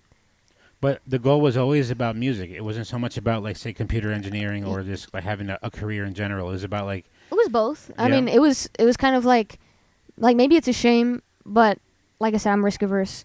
So for me, there was never a thought in my mind to go to school for music, even though music was my passion, and Yeah. it always was my passion. There was never a consideration for me to go for music because I thought I want enough money to live and enough money to buy the things I want. Like, what good would it be for me to go to school for music and then have no money, and then now I can't even buy like nice equipment for my music? Facts. Yeah. So I was like, I'm prioritizing getting a good job with good work-life balance that will make me decent money This so is that I one of can the buy more things music I things. love about you is that you're so like blunt is a bad word for it, but like I am like blunt. just to the point, like yeah, but you're so right. But most people wouldn't want to maybe admit that because it's. Well, yeah, I mean, I have a whole song the that truth hurts, I guess. yeah, I have a whole song that's basically about how I felt a little bit like a sellout when I, took my corporate job. It was like, okay, like, all these other people are putting it out there and trying to do music and pursue it, and here I am taking this 9 to 5. But then I've kind of realized the people who are pursuing music full time that don't have the 9 to 5, they have different kind of struggles. Like, we both are struggling just in different ways. Like, I'm struggling to find time. They're struggling to find money. So it's like, okay, we're both, having different problems. Neither one of us are winning, I guess. Yeah. It's just which struggle would you like more? And for me, oh no. Yeah. Well, for me, I chose the struggle of time. Bars, yeah. Yeah. I was like, I'll choose the struggle of time because, like I said, I'm scared. The struggle of time. Yeah. I just wanted to remember that. Not sleep. I'll choose the struggle of time. That's a nice. That's a bar, as I say, I guess. Well, thanks. I was like, it's okay. I'll just not sleep. Yeah. Yeah, I know. Shit. Don't tell me about that. Everyone knows I suffer from that. Well, I don't suffer. That's just how I am. So was there a... So now you're working for JP Morgan Chase still? Yeah. Here in Dallas? Plano. Oh, yeah, that's right. You're like in... Yeah. I'm in Frisco, yeah. I'm north. Yeah, you travel a lot to perform. Yeah, unfortunately, it's just me and a bunch of families up there. So, when was your first release? 'Cause you have like only a handful, right? I have like four right? songs out, I think. Old Friends was the first one I released. Yeah, in 19. 2019, yeah. And then Golden Age came next. That was the next song that I was like, okay. That was after taking my little one of the little Udemy class or something. And I was like, okay, now I know more about mixing and mastering a little bit, so I'll do that. So that's all produced by you? It's all solo? Yeah, nice. And then Eternity in My Mind was the next one. That was when I was like, okay, let me try. Now that I have my big girl money. 24, yep. Yeah, no, I was like, now that I have a big girl job, I'll pay someone to do it. I want to see what it's like, paying someone to produce it. Yeah. And I did that. He did an amazing job. Sharik is his name, Sharik Leilani. Yeah. Here at Audio Dallas. Nice. Really great. I love how he did with it. The most covered song at the DFW covers others, I think, right now. It was like what, four people covered it. Yep. But yeah, I did that, and then I realized, okay, I want the more sense of ownership. Like that was when it wasn't just about pride. It was like, okay, I want, it sounds great, but maybe there's a different way I would have done something, or maybe there was something else I would have liked to do. Yep. I don't really know, but I want more creative input. And so then that was why I was like, okay, I'm just going to do the mix of both, where I will do all the production myself, but get someone else to mix it and master it for me, to do more of the technical side so that it could sound professional. Nice. But that's a cool balance. Yeah, have a good balance of both. Yeah. But you still feel like it's done your way. Yeah. So Lover Like Me was like that. I did all the production myself, all the recording myself, and then I sent it to Sharik to do the mixing, and then he sent it to someone else for the mastering. So what's taking all your other songs to come out? Because I know you have a bunch of others. I have a bunch. The one that I love is the No Love. Oh yeah. So that one, hopefully my goal. So is it like N-O love or no? Like no, like K. I don't know love. Like I would like to know love. Right. Yeah. That's why I love that song, because when I'm listening to it, it sounds like it's both. You can be both, yeah. Yeah. Yeah, I love that song. That's one that I'm hoping to release this year. Yeah. So I have a plan set. I was like, okay, my goal this year. What's missing from all these? Because you have a bunch. I have so many. You're sitting on so many. I have so many. Some of it is just I still don't know exactly how I want the production done for it, or maybe it's like, okay, I want that to be part of this album, and so I want to release these other songs before I get to those. No, I love that you have ideas for a whole album. Tell it it sounds like to have to tell a whole story with this album, or at least be a general vibe. Like I have this Golden Age album that I want to release that is almost all the songs, not all of them, but most of them I wrote back in college, and it was kind of this idea of people telling you that this is the best time of your life, but you're feeling like, no, I'm struggling out here. Yeah. So it's kind of this bittersweet kind of vibe. I imagine, all the colors for it are very sunset colors, and it's just the happy, sad kind of thing. Yeah. And then I have this other album after that. It's okay, here's just the straight, very folk, very stripped down, slightly depressing songs where it's like, this is, the sun has gone down now. Yeah. And then it's dark. Yeah, and then I have this third album that I want that I'm just going to name it Blue. And it's basically about the aftermath of when bad things have happened, kind of making the best of the situation and coming back from that. Why is it called Blue? Because I have a song on there called Blue. Mm-hmm. And it was based on this conversation with my mom and how she always loved the color blue. My grandma, I think a lot of grandmas at the time had painted their whole kitchens blue and everything. Okay. And it was just kind of my mom was always saying blue is such a peaceful thing. And so I have this song that's kind of inspired by my mom, and it's about my mom taking all these difficult things in her life and not repeating that with her kids, and not, all the trauma my mom had and all the things that she went through, she could have let that make her a terrible parent and a terrible person, and instead it made her want to give more to people and want to be better and do more for her kids and be a better wife and be a better mother and, make more for her life. And I think that's why I just named the album Blue, of basically taking all this ugliness and painting it blue. And blue is this nice, peaceful, relaxing thing. Yeah, it's my favorite color, but yeah. Yeah. That's nice. All right. And that's the plan anyway. I try not to Who knows how long it'll take.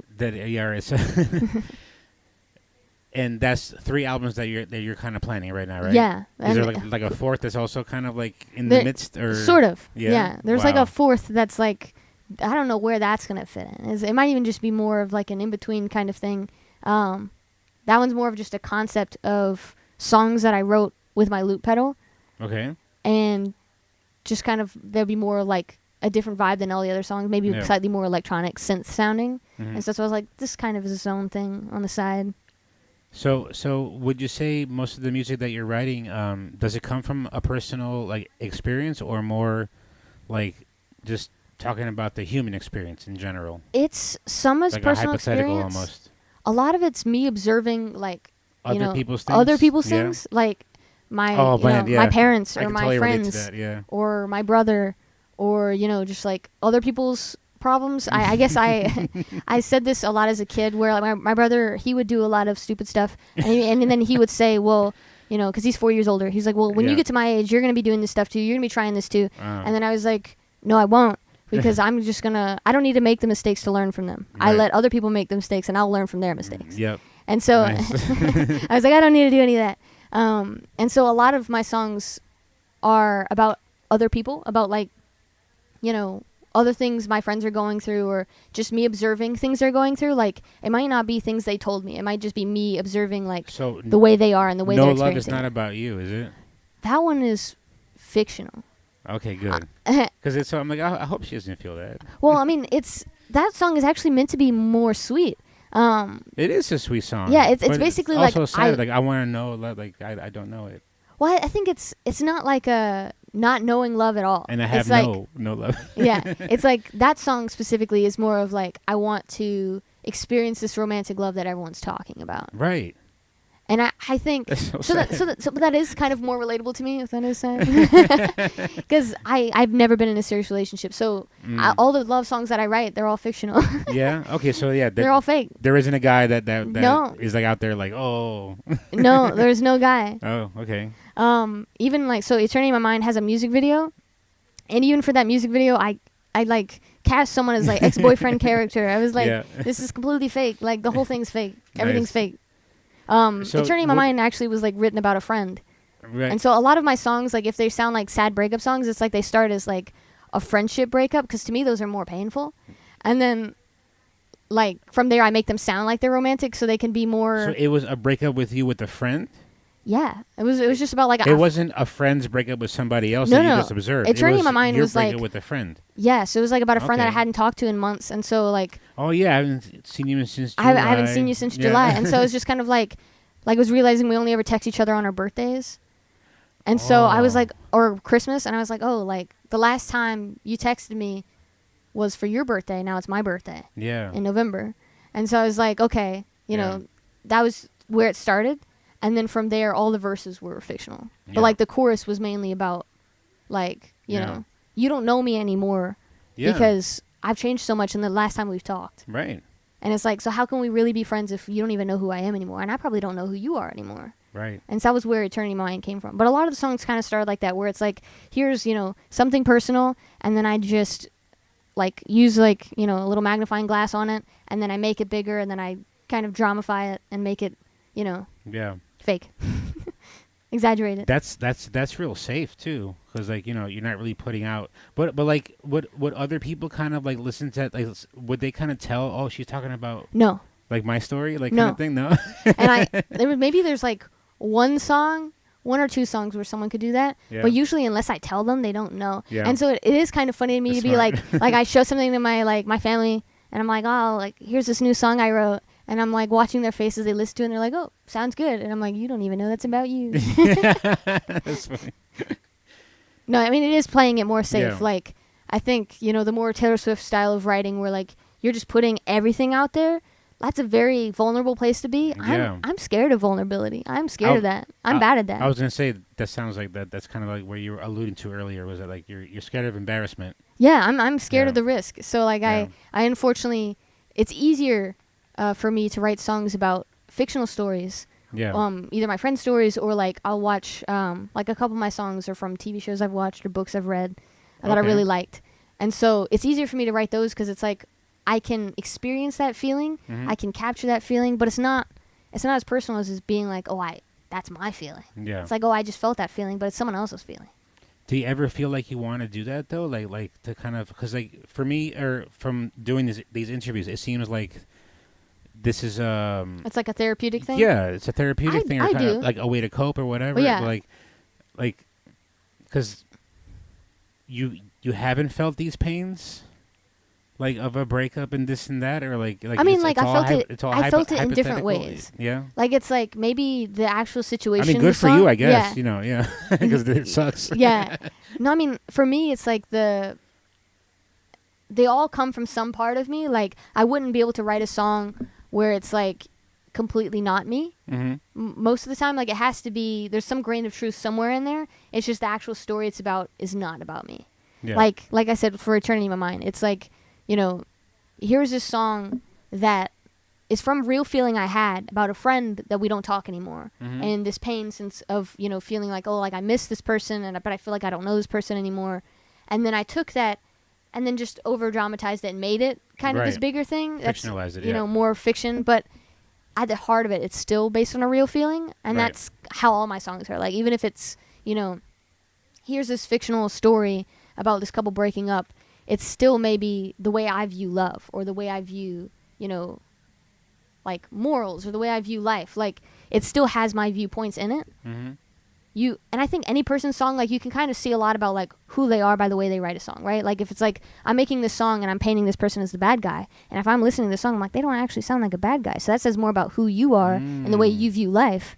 If you're painting them as a bad guy when I don't think they actually Do were you a see bad Taylor guy. Swift kind of like that sometimes, or like maybe an Olivia Rodrigo like that? I don't know. I think for those kinds of things, it's like, Because I can totally see that take. yeah. I mean, they're over dramatizing things too. Of Well, it's probably on purpose because they're making music and they're well, selling. yeah, and you know, it's yeah. easier to sell like, here's this guy who just treated me wrong. Like, no one wants to be like, oh, but he wasn't so bad. Because I've that's heard not as fun. the thing where it's like, hey, Taylor Swift, if you can have like how many albums about how awful these guys are, it's at a certain point, when do you look at the mirror a little bit?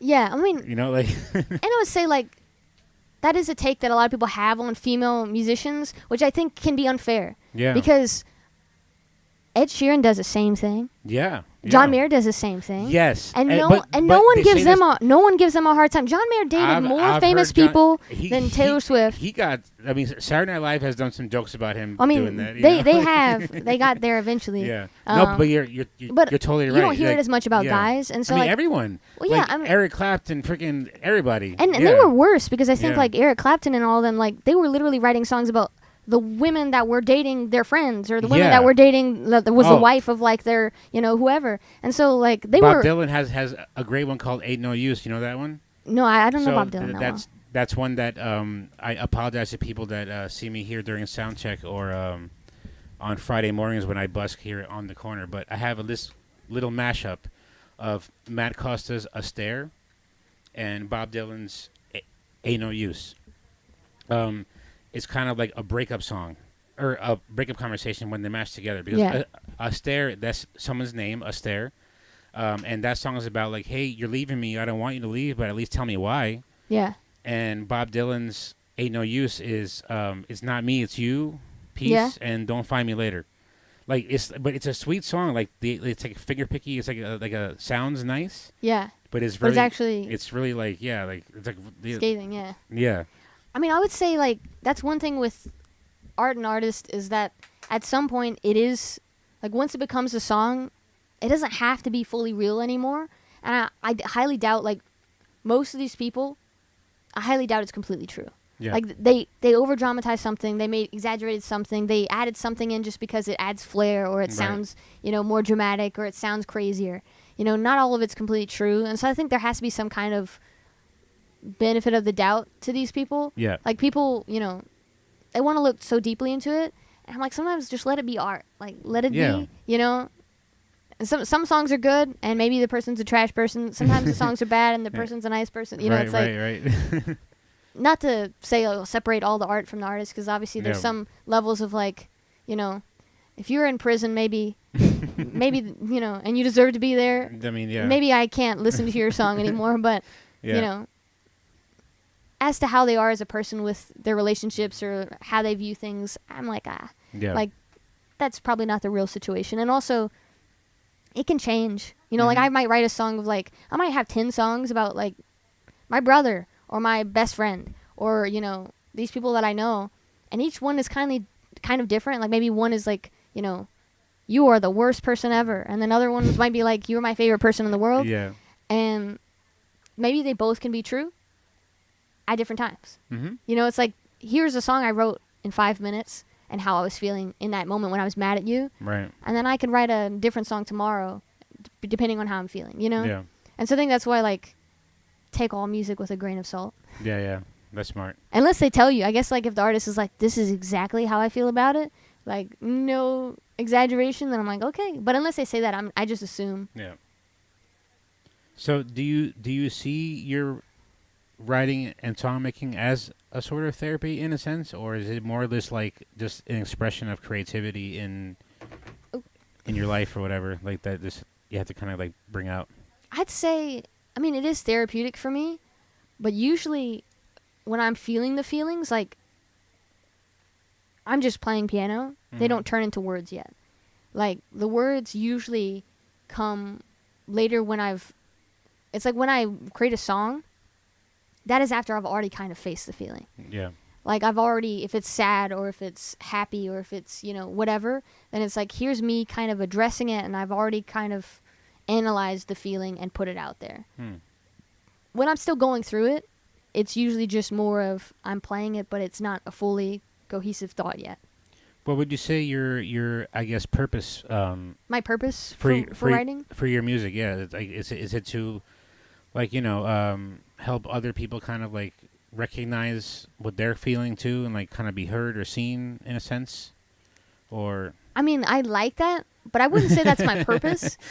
I'd say, like, maybe it's more selfish, but I think I write the songs for me. Like, I write what sounds cool, I write what sounds interesting, or I write a story that I think sounds fun, or sounds, pretty, or, I don't know, it's not to not say that there's not depth, but a lot of it is like, these songs would be written even if I was on a remote island by myself and there was no other person alive. okay, Like, I probably would still write these songs anyway. okay, Me wanting to share them is me hoping that they connect with someone and that, other people can enjoy it and bring more life to it. Like, there's plenty of songs that I have gotten tired of or kind of lost faith in, and I was like, this song kind of sucks now. I don't even like it.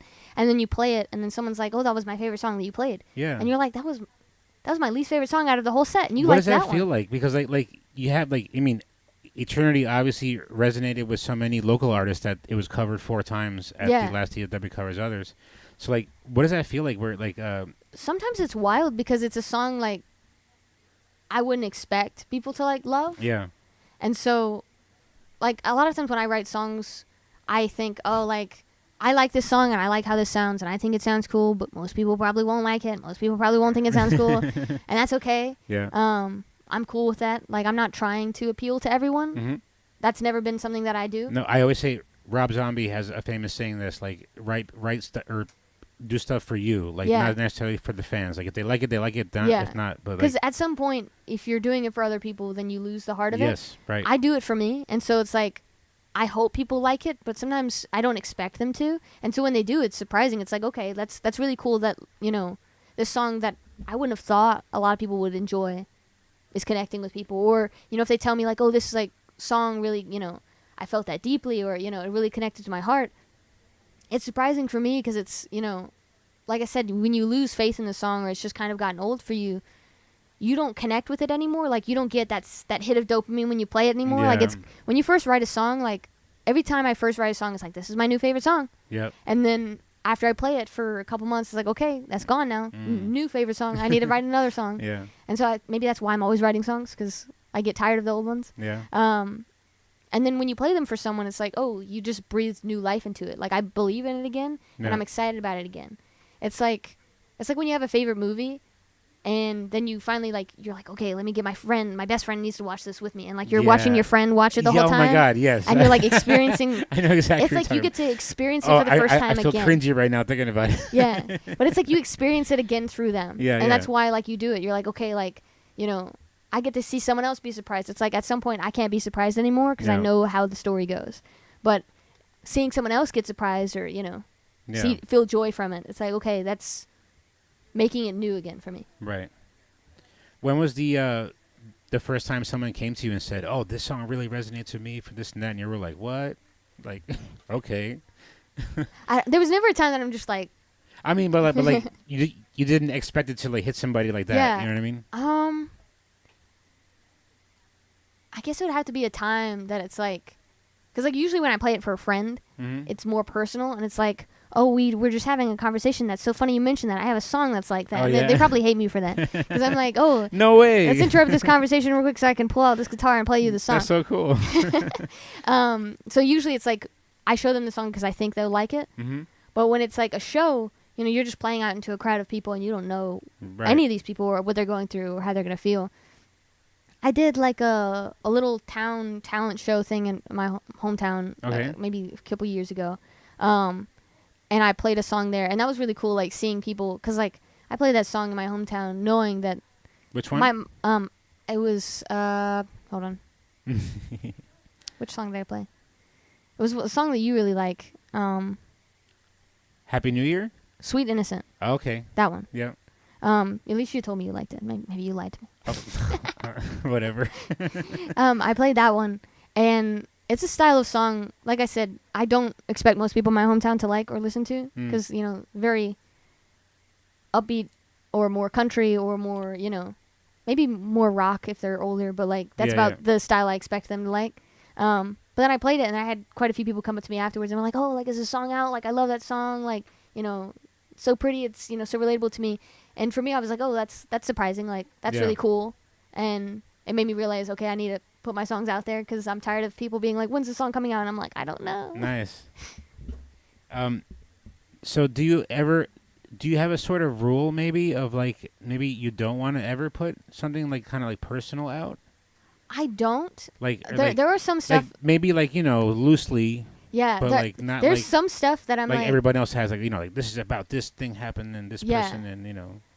there's like one song that I wrote, and it's kind of my view on like where I sit with religion and where I sit with, you know, just kind of how I view Ooh, like that's the whole situation. And because you grew up in you know a yeah, Christian school and everything. and so it's very personal for me, and it's one that like I want to release, but it's also very scary because it's like I know it's gonna, it's you gonna know, ruffle some feathers. well, it's not even scathing. It's not even, you know, looking harshly on religion, but I think it's like a lot of people, I don't know, would still feel some type of way about it. Mm. And so I'm like, like that's one that, you know, is somewhere it's hidden in my back pocket that I'm like, okay, I'm eventually gonna release it, but I want to hear this so bad. So can I ask you what is your current view on religion, having this kind of background?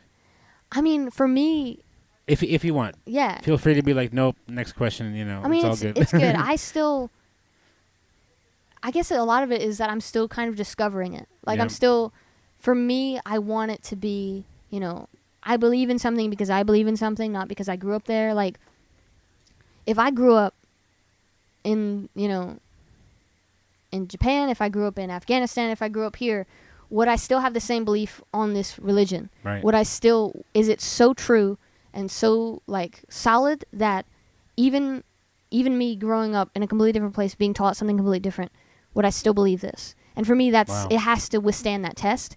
If it's only feasible for me because I grew up here, then that's not something I can base my whole life on, right? So it's like That's if a you're, really great way to put it. and if I'm gonna believe in something, I'm gonna really believe in something. Right. Like I don't believe in doing That's things how halfway. that's how you approach everything. Yeah. Yeah. And so I'm taking more of an analytical approach to it, I guess, of like, how can I say that mine is right if I don't know anything about other religions? Right. How can I say that, what are the chances? Like, what are the chances of you being born into, the right household, the right religion? Like Yeah, that, and shit. not even just religion, but it's like denomination. Like there's so many denominations of Christianity. So it's like, what are the chances of you being born into the exact right one? Right, exactly. The chances are pretty slim, I'd say. Yeah. So it's like, how can I say that I have the exact right answers, that I know everything, when, everyone else is saying the same thing? Yeah. I have, especially because where I work now, I work with a lot of people who, are Muslim, who are Hindu, who, Catholic, who are Christian, who are non-denomination, who are atheist. Yeah. And so I have a good mixture of everyone. And I'm like, you're a good person. You're my friend. You're a person I want to hang around with and talk with. And you have good morals and you have a good belief system. So what is separating you from me? What is separating my belief system from your belief system? Right. What makes mine right and yours wrong? Yeah. If that's how we want to approach it. And so I'm kind of at the place now that I'm still looking into it. And I do believe there's a God. But as to like exactly where I sit with religion, I'm not sure yet. And also, we can talk a long time. I after could this, go on. I could go on 'cause, forever yeah, about it. No, yeah. So can I for sure. Yeah. But no, that's really that's interesting because that's kind of how that's your take on music too. Like or pretty much everything else is that like you're sure of it first before you're in it. Yeah. Yeah. That goes back to the, I guess, risk averse thing of once. What if I'm wrong kind of thing. Yeah. Yeah. And also, I guess, for me, I'm a very stubborn person. So once I've decided that I'm right on something and I've decided this is it, then that's it. Like, you're not changing my mind. It could be me standing up against 100 people, 1,000 people, and I'm going to tell them, no, you're wrong. Can you give me an example of something that you're like super hard on that people try to like kind of get you off of? Probably, I can't give you an example right now, but there's probably some stuff. Yeah. And not to say that I don't listen to feedback. Mm-hmm. Like, I'm also a very curious person, and I also am a person who can admit when I'm wrong. So, like, if you tell me, like, here's why you're wrong, and you give me good, reason, then I'm more than willing to change my mind and admit, like, hey, I was wrong on this. Yeah. And now I'm embarrassed of all the times that I was really stubborn about it, but I can admit that I'm wrong. Yeah. But if you can't give me good proof, then I'm stuck on it. Like, Yeah. If your proof is just circular reasoning, or your proof is just, if your proof is feelings based, I'm sorry, your feelings do nothing for me. Yes. Like, you gotta have some logic in there. Oh, this is awesome. Yeah. I'm the same exact way, and I would love to actually debate things with you. But, like, not that we would disagree on things anyway, but just for the fun of it. Just to be arguing. If you ever see the movie My Cousin Vinny, I haven't seen it. you should watch it. It's a lawyer movie. You'll probably... I was one of those children. Do you like lawyer movies? I bet you would. I probably do. I haven't seen too many of them. I was one of those children that, like, adults would be like, you should be a lawyer someday. Same, but yeah, I think it was they more of tell an me all the insult. time. I think it was secretly an insult. Yes, because I'm the same way. Like, once I know something, I'm going to freaking stand on it. I'm going to argue it until, yes, if you prove me wrong, I'm wrong. But, like, if you can't. But also, like, I'm going to argue it, and I'm persuasive, I think. I hope. I'm also really annoying in that even if I agree with what you're saying, if you give a stupid reason for why you believe what you're saying, like, even if we have the same end point, but I Right. think your reasoning for why you got to that end point is stupid, then I will argue with you over that because I want you to, like, challenge yourself to think better about it. Because we're on the same team, but we need a better Like, representative of yeah, this. I'm like, you can't be representing this badly. Right. That's hilarious. Wow. So all right. I just try. Sorry for the side tangents. No, that's it. It's gives me a really good sense. I mean, like it just all makes sense. Yeah. Of, like how you like your process and everything else. So your latest release was, let me look it up. It was Lover Like Me. Yes. But I want to ask about New Year's. New Year's Day, is it called? Happy New Year's. Happy New Year's. Yeah. I love that song too. I know. I love That sounds like a really personal song from like a actual story. Was it, or was that another like observation from someone else? It's another. So it's based on fiction. I wish I can play it, but it's not released yet. Yeah, unfortunately. It is based on fiction. So like Really, total fiction. most of it. Wow. So You're a storyteller. I try. I was alone on New Year's Eve, and I was like, you're like, all these people are celebrating, and here I am by myself. How sad. Yeah. Because I came back to Dallas early from Louisiana, Okay. because otherwise I'd probably be there for New Year's Eve. Oh. But I was like, none of my friends are hanging out with me because they're all with their families, and my family's back in Louisiana, and I'm all by myself. Yeah. And so then I see all these people celebrating, and I just started writing a song. So like the chorus is what came first, where it's like, all that's left of you is a stain on my carpet in my apartment from the night you whatever. And so then like all that part. That wasn't an actual stain on the carpet? No, just completely fake. And then the verses. So I wrote the first verse, also completely fictional. But then I played the snippet of it because I had a friend from college who she would, dabble with songwriting as well. Okay. And so I sent it to her, and she's like, "Oh, that feels really relatable to me right now because like me and my boyfriend just broke up, and we broke up around the holidays, and I was trying to avoid breaking up during the holidays because I didn't want to, because it sucks because like you had planned to go to all these events with them, and so you're in this awkward place of like you're going to Christmas with them, but in the back of your mind you're like, I'm gonna break up with them after Christmas, and so it's like not a fun time. And so then she kind of told me. And I feel bad, but she kind of told me more about like her relationship problems, and I was like, well, that's a great second verse. I was like, well, that'll be great inspo for my second verse. Obviously I kept it vague, but like I think it was like, was back in August where we lost us, school and working all the time. What once felt safe became a weight, a kind of burden in my mind. And so that was like the second verse. And so that was kind of based on like her experience. Yeah. But yeah, that's kind of how my songs go, where it's like, I like the story of it, and I can maybe connect with the story, but it's fictional. Have you ever thought about like writing maybe not a movie, but like ever thought about that kind of thing, like writing like a play or like a kind of like screenwriting? Really? So because it seems like you had that mind. So for me, I think like if I wasn't musical, I would still be doing something creative. Like I'd probably go into writing a novel or writing a movie or writing something. You'd be a great novel writer, yeah. Shoot. And so like that's something that I eventually would like to do. But for me, music comes first. Of like I'm gonna, I want to see how far my music can go and see what I can do with it, and try to get people listening to it. But I still want to do other creative things. So like, a friend of mine, he likes writing books. And I obviously write music, but we both like storytelling. And so we were actually going to start working on potentially like a musical. And I was like, okay, that could be really cool. Yeah. But yeah, creative pursuits just in general are something that I want to pursue. Yeah. And so, all right, I have to ask again, I guess. So you haven't had these experiences of like a horrible breakup? And no, this and that. Every breakup I've ever had has been kind of just like we're not compatible, so Okay. and like no hard feelings. Wow. I wish you the best. Kind of like almost all of them. And like I've never had a serious relationship. Like it was like the longest has been like 3 months of just dating, going on dates with someone. Okay, yeah. So it's easier to be like, okay, no hard feelings when it's only 3 months.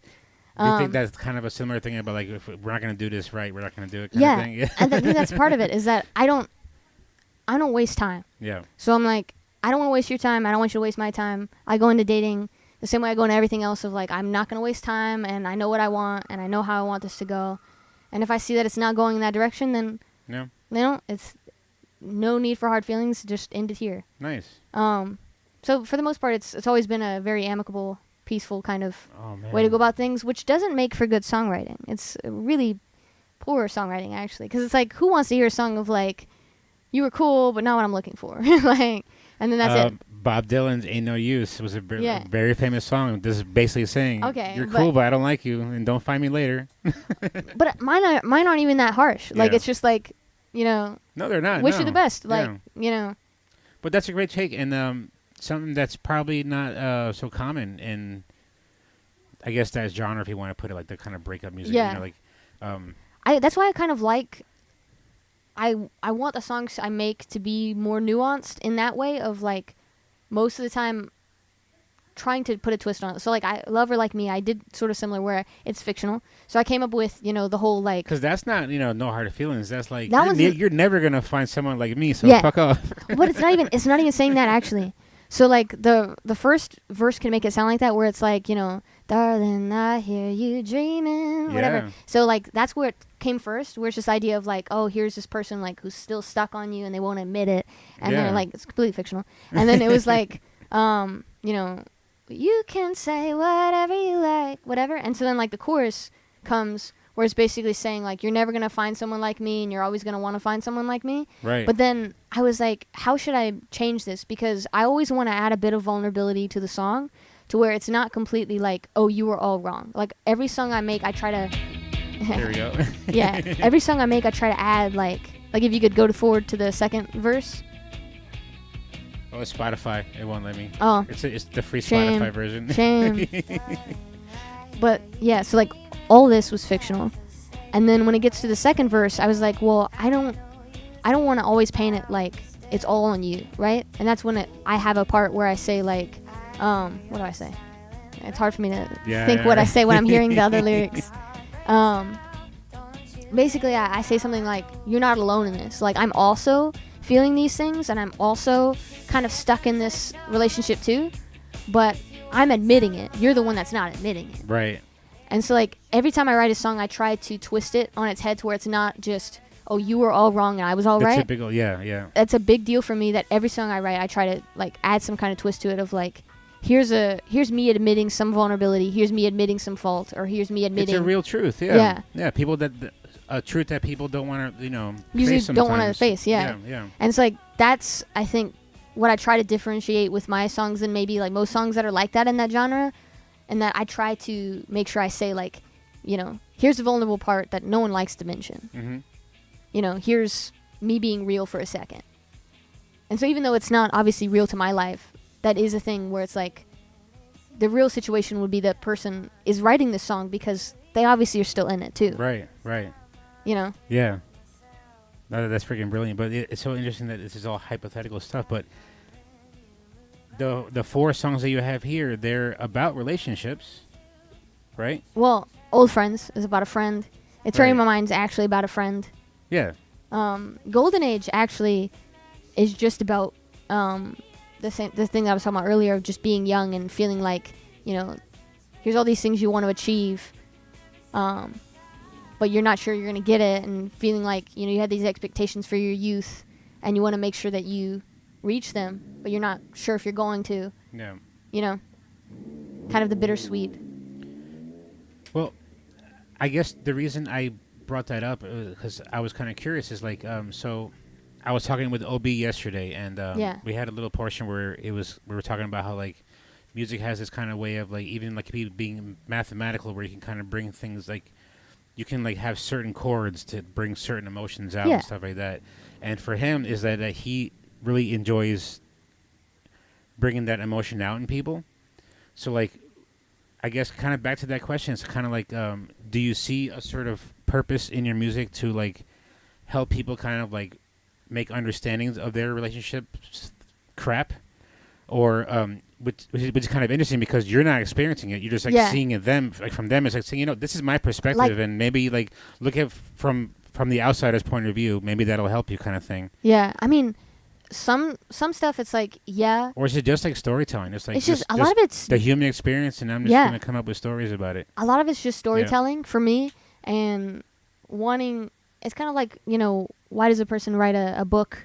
And the book they write is like about a love story or something. It's like maybe it wasn't relevant to their real life. It's obviously fictional. They wrote something fake. Right. But maybe something they want. Maybe it's something you want, or maybe it's just something that like, just felt relevant, or felt like something that you saw and you thought was an interesting story. For me, a lot of my songs are like that. I just think they're interesting stories, and I love people can relate to them and can connect with them. Yeah. Especially when it's something that is fictional for me, but I liked the story, and I still have feelings for the song, but it's like obviously it's not gonna be the same thing as someone who's like, I've been there and I've done those things. Yeah. I haven't done those things. I just felt enough to write a song about it. Right. You have one video out, right? I do, yeah, just the one. Do you want to have some more? Because it seems like I said, like it seems like you would almost be really natural in like having some really awesome visuals for your stuff because of your imagination and everything. A lot of times when I write a song, like I have a specific like setting for it, or I have a specific like, here's, I imagine this playing as someone's, driving in a car on this kind of scene in this kind of movie. Like a lot of, and that's why you formed your own little production company too, with all the things that you need. Oh yeah, I mean it just kind of happened that way. Yeah. I want to be able to capture, I guess, the feeling that I feel when I write a song. I know some people, they're like, oh, like I keep my songs purposely vague because I want everyone to be able to connect their own feelings to it, and like it could be about whatever they want. Yeah. I unfortunately am kind of like, no, I kind of want you to feel what I want you to feel for the song. Like, it's like, especially like when here's someone's the like, picture I'm painting, Yeah, like when someone's like, oh, that song, I thought it was like a sad song. Like, no, that song was not a sad song. That song was a happy song. And I'm going to show you why it was a happy song. All right. And then it's like, if they're like, oh, that was a happy song. I'm like, no, the song's actually sad. Let me show you why it's sad. Yeah. Like, you didn't get the full picture that I was trying to tell with the song. And maybe I should let people just like feel what they feel. But I'm like, no, you need to see like the picture that I was seeing when I wrote it. Yeah, for sure. Are you helping others in this endeavor? Because I can see you helping a lot of other artists in kind of like their visuals and kind of I mean, putting this stuff out. If somebody, you have your own drone. I mean, I have a drone. I have my cameras. Yeah. I mean, if people want help, I'm definitely willing to do it. Like you've been dabbling with Ella Dabney, right? I've been helping Ella out. Yeah. Just for me, it's like it starts with just helping friends, and then. Yeah. If it becomes more, then it's like, well, I don't know you, so maybe you'd have to pay me. Yeah. I got to recruit you to OP Productions. They can help us out with that drone. I'd be down. I mean, it started as just me trying to do everything myself, and then if I can help my friends out, that'd be cool. Super smart, yeah. But are you reluctant to let anyone else help? Or, like, do they have to, like, really... I'm not... You would have to vet them, and they have to be a certain kind of way? I think for me...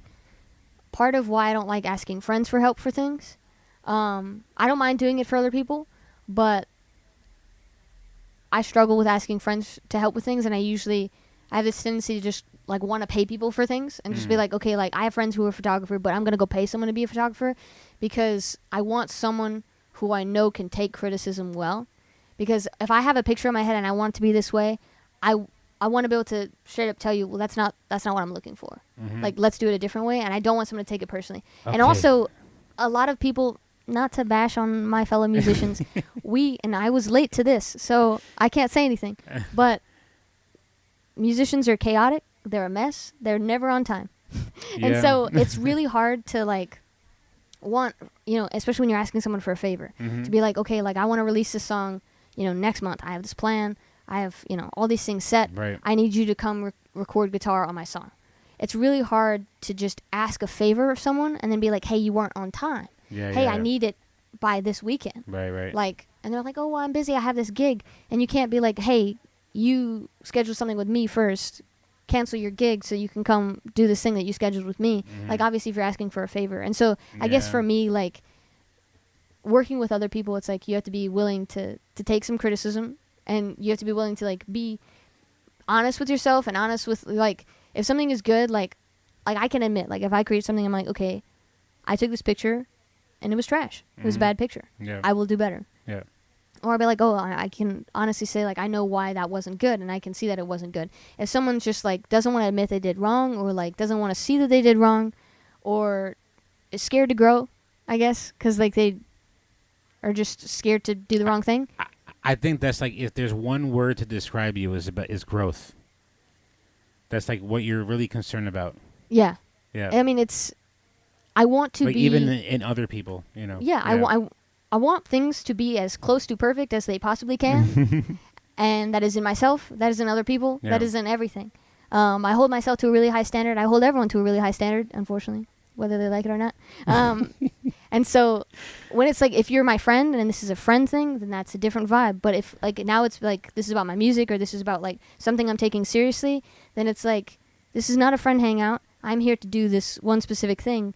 Like we can hang out and make it casual, but also like, you know, I'm here to get the task done. Yeah. Like, so like if I go do, you know, something for someone else, I do see it like even if I'm doing it as a friend, I am also still seeing it as like, you know, I'm trying to be on time. I'm trying to like get things done. I'm trying to be professional, even if it's you're still just my friend. No. I feel like unfortunately when you ask people for favors, a lot of times they don't see it that way.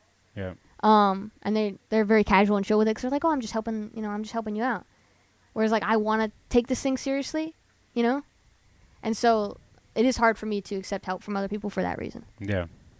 Because like I'm not gonna go like be like, you know, oh, you were late, you didn't do these things, you know, I don't like how you did this thing. Then you just look like a crazy, awful person. Well, not really. Why I'm being real hesitant right now because I was about to ask you. I was like, crap. I'm like, how many of my pictures were you like, or like me making that shirt?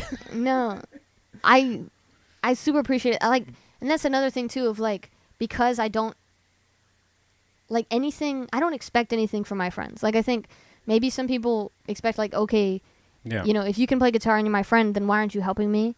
For me, I see everything as like, I don't have any expectations of my friends except be my friend, like be a good friend. So if someone's doing something out of the goodness of their heart, it's like, I expected nothing from you and you gave me something. So that's amazing. But at the same time though, like for me, like say for example, if you came at me like that, I'd be like, well, yeah, like you're being professional. Like we're like, yeah, we're friends, but like in this realm, I mean, if you do something for me and like this is business, like, but like still like say if you're like, hey, come do capture a gig for me, you know. Yeah, like, I mean, in that instance, I'm asking you for help, and you are my friend, but at the same time, I came into it with like I'm asking you. Right. Whereas if you did something for me and I didn't ask you, like you took some pictures for me and I didn't ask you, well, it's like then I can't complain about how if I have any complaints about the picture, I guess that's valid, like I'm not gonna have any criticisms on the picture. I'm gonna be like, that's cool that you took a picture of me because otherwise I would have had no pictures. No, but if you did ask, that should be a whole different. Yeah, kind and of that's a different vibe for me. Should be, and that in my head it is. So like you shouldn't feel bad about being like that. You know what I mean? Like. But it does feel difficult for me. Like I feel like the boundaries are a bit. I'm very like I like to be clear on where the boundaries are, and so when you ask for a favor, it is harder to tell where the boundaries are of like how much right do I have to say like to control this thing and to tell you what to do kind of thing of like I'm asking you for help and then now I'm telling you all these instructions, and so I guess that's why I like paying people for things because I'm like at least I know if I pay someone like, you know. We both know where we're at. Like, we know this isn't a friend hangout. We know that I'm asking you to do this thing. And we know that, like, if you do a bad job, I'm not going to recommend your business. And, you know, vice versa. Like, no, yeah. So it is easier in that As way. you should, It's just, like, the boundaries kind of thing. With friends, it is harder for me to know where those boundaries are. And I guess I'm scared to, like, I don't want to ruin a friendship. Yeah, I get it. Yeah. Over, you know, I asked someone to take some pictures for me or I asked someone to play guitar for me or I asked someone to, you know, play drums for me. All right. If you ever ask me to be out there, don't worry. I'm gonna be early. No, it's all good. It's all good. I feel like this part of it makes me sound awful. I'm like, are you talking to me? No, not at all. Not at all. No, but honestly, that's something that you shouldn't shy away from because you have to be professional at a certain point. You know what I mean? Yeah. You can't, because if you're trying to be serious about this thing, you can't take it nonchalant completely. Yeah. You know what I mean? Especially with things like your marketing stuff or whatever it is that you need. Yeah. Like I've had a couple of times where, especially with these interviews, like I'll put out a clip or something and they're like, hey, or like I'll put out a clip of someone performing and they're like, I didn't really like that, you know. Yeah. And they're like, oh, I feel bad. I'm like, don't feel bad. No, this is your brand. If you don't like that, then it's all good, you know. Yeah. I'm not always as good at saying those things. Yeah. I guess because, like I said, it's, you know, people are doing things to be nice, and it's, you know, all a favor, and it's all, you know. Well, I can tell you that's one thing that I kind of really respect about you is your kind of straightforwardness. Yeah. I don't take it as rude or anything like that, or like, you know, kind of hard. It's just like it's almost necessary. It's like, because what the hell, like, I keep thinking about growth, that word growth, because it's like, that's not going to help me grow if you're just telling me, oh, it's all good, but it's not really good, like. I think for me, that's like, if I just tell everyone, like, if you're a friend of mine, and I just tell you, like, oh, things are all good. I think I might have told Ella this one time, and now she kind of, if I accidentally say it, she'll get on me about it. But I say this thing where, like, if we're at an open mic or if we're at a performance, and if you performed, and then all I say is like, oh, good job, and like that's it, then maybe I just trying to be nice, and I don't have anything actually to say. Did you want to put that out there, really? No, because it's like, now you're gonna have to say, hey, you did amazing. job. You did amazing. No, because it's like, but the thing about me is that if I think, like, you did a really good job, or for like, also if we're really friends, then I won't just say good job. I'll maybe be like I'll be honest with you. I'll be like, hey, you did, I didn't like that song up there, but I think the first one you did was really good, but that second one, I think that doesn't fit your voice that good. Yeah. Because I think, if you're really my friend, then I feel comfortable, like, and then I'll ask. I'll be like, if you don't want feedback, I won't give you. Tell me if I have something in my teeth, Yeah. That's the thing that I do all the time. Yeah. Where, like, if I notice something and I think it could benefit you by you knowing, then I will tell you. If I don't think it'll benefit you by, like, if there's nothing you can do, like, if it's like, oh, like, here's this person who's just really bad at playing piano, I'm not going to tell them anything, because, like, unless there's something I can tell them of, like, here's something you can do to fix your piano playing, I'm not going to tell them, because it's none of my business. Like, right. you know. Point. Yep.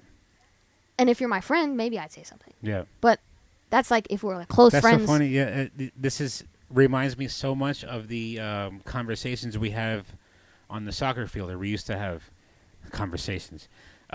Someone yelling you, hey, blah, blah, blah, blah, and then you're like, what the fuck? You're yelling at me, but it's like because you're trying to hold everyone to a certain standard. Yeah. And then after the game, we're talking about it, like, hey, it's like, we're cool, but it's like, pass the ball right, or see, like, and it's because we're on a team and we're all trying to like win. Yeah.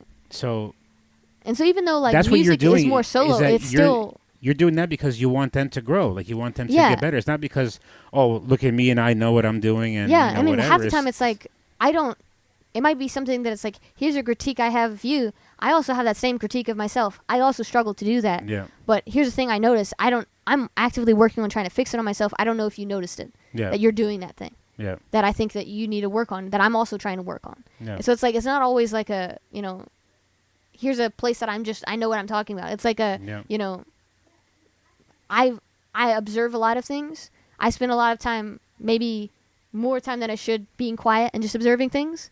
And so while everyone else is, the most dangerous person. Yeah. Because while everyone else is having a good time and they're joking around, a lot of times I'm just sitting there quietly watching things. Yeah. And so. You write songs about that. Yeah. And so I can notice things that maybe you didn't notice before. And so, like, if you want to know those things, I'll tell you. But if you don't want my feedback, like, hey, like, tell me to shut up, and I won't tell you anything. Yeah, yeah. That kind of vibe. No, like, I can tell you, I really appreciate that because we've had a conversation not too long ago. Because I forgot how the conversation came up, but it was after, I think it was after in Tiny Stage session. Yeah. And since you travel so long, like, you make your time, like, you use your time. So if you're going to be here, you're going to be here the whole time. Yeah. And you were chilling out afterwards, and we're BSing, as we do. But I didn't ask you this question when we were talking in person, but I heard how you were talking. Yeah. And I was like, man, like she had, like, she knows what she's talking about, or like you're like, you don't sugarcoat things. Yeah. You know what I mean? And I'm from Jersey. Maybe I should, but. No. It's quite the opposite, right? Because I'm running this Tiny Stage thing, and I'm always trying to think of things to make it like bigger and better, right? Not bigger so much, but like, improve it. Yeah, any way that it can improve, right? Yeah. And I heard the way that you were speaking with another. I think it was another artist, or maybe just a friend. But like, I was like, yeah, I'm like she has some good advice, like. And then I messaged you after that. Yeah. I was like, hey, just because you're straight up, and like, again, like, I'm from Jersey, so I kind of appreciate that kind of straightforwardness. Yeah. Like, I don't take it as like you're being rude. Yeah. I mean, I can tell when you're being rude, and then I'll come at you. But like, you know, but I was like, just be straight up with me. How can I make this thing better here? Like the open mics and everything else. And you were telling me how, like, when I go to these things, because I have to travel so far, especially, they have to give me a chance to grow in some kind of way. So either I'm getting better audience or, some kind of thing. Yeah. You were saying how it's nice that here, you have a live stream and you have the audio recording and this and that. But I took from that conversation, I was like, yeah, you're really right that like I should be thinking about, because the whole purpose of this stage is to shine light on people. So I was like, well, how can I make that better? And you inspired a really cool idea that I'm hoping that we can get off the ground, is to invite KXRT, if you're listening, KXRT and KNON, do a live broadcast here at the Tiny Stage at our open mic or Tiny Stage session, either one. Open mic will be cool because the music would be the people on the stage, and then afterwards they do little interviews. Yeah. So I'm trying to get my ins through all the connections that I have now. Yeah, I think that's awesome. Especially through the Love Mic and everything. But you kind of inspired that, but that was you being like straight up. Like, yeah. Like if I don't think I'm gonna grow, I'm not gonna go there. Like as harsh as that sounds. Pretty much. I don't think it was that. It wasn't that harsh, but it was something like that. That's how I took it, and I was like, "You're freaking right." I was like, "Why would you drive like almost an hour, deal with that traffic?" Yeah. And like maybe for fun sometimes, because you're hanging with your friends, hang out with friends, whatever. But it should be opportunities to grow because you're doing this thing for real. Yeah. And if you're trying to pursue music as a profession, you got to see it how a professional sees it. That's right. And like it just reminds me so much about how we were with, or how I was with my soccer players and everything was the same kind of thing. It was the same kind of conversations. Like, why travel an hour to go play in this game if it's not going to be anything? Yeah. Like if no one's going to see you, or you just got to be more selective. Right. So yeah, so you've inspired me in that kind of sense. So thank you for that, because now I'm like always thinking about that, and I'm like, all right, how do we make or like I keep thinking about how are we going to help them grow? Yeah. Like that's the name of the game for me now. Yeah. I keep thinking about growth. Yeah. I think that's in everything. Now that I'm affiliated with the Love Mic so much now. Yeah. Same kind of thing. Is like, how do we help grow people? I think that's kind of what made me become an engineer in the same way, and that like part of being an engineer is not about the science or the math. It's about seeing how you can improve things. Yeah. It's about constantly seeing areas that can be improved. It's not about discovering like a new thing. Like right. I didn't care about, the crazy physics or the science side of it, like doing the research side in college. I didn't care about that. Right. I was like, the main thing that makes a good engineer was, I see something and I see ways it could be fixed and ways it could be improved, and just being constantly critical of like, how can we find ways to improve it? Yeah. And I think that's something that just shines through with most of my life, whether people like it or not. Yeah. I'm always looking for ways things can be improved, you know? And so I'm glad I could be helpful in this instance. No, for sure. And hopefully it's and mostly helpful. I say helpful. that because like don't be afraid of that. And the people that might be turned off on that, it's my opinion, being an older person. Sometimes it's coming harsh truths, yeah. But yeah, the reason why they don't like it is because it's true. They're not ready, yeah. They're not, yeah. And but then like when they're at home later on, they're gonna be like, yeah, like. I mean, Sarah had a point. I had a best friend who like when she was doing some bad stuff she knew she shouldn't do. Yeah. She knew I was not the person to hang around with and talk about all the bad things she was doing, because like she hid from me for a bit because she knew I was going to tell her straight up, like, hey, you're being stupid. Yeah. Like, don't do those things. Yeah. Like, not even in a critical way, but like in a, I want the best for you, and I see these things you're doing, and it's not good for you. Yeah. And so it's like, I have friends that know, like, don't tell Sarah your problems unless you are willing to hear an honest opinion. If you want a yes man, I'm not the person to go to. All right. Can we write a song about this? About you like this person, about like that I'm going to tell it to you straight, but it's for you, like it's to help you?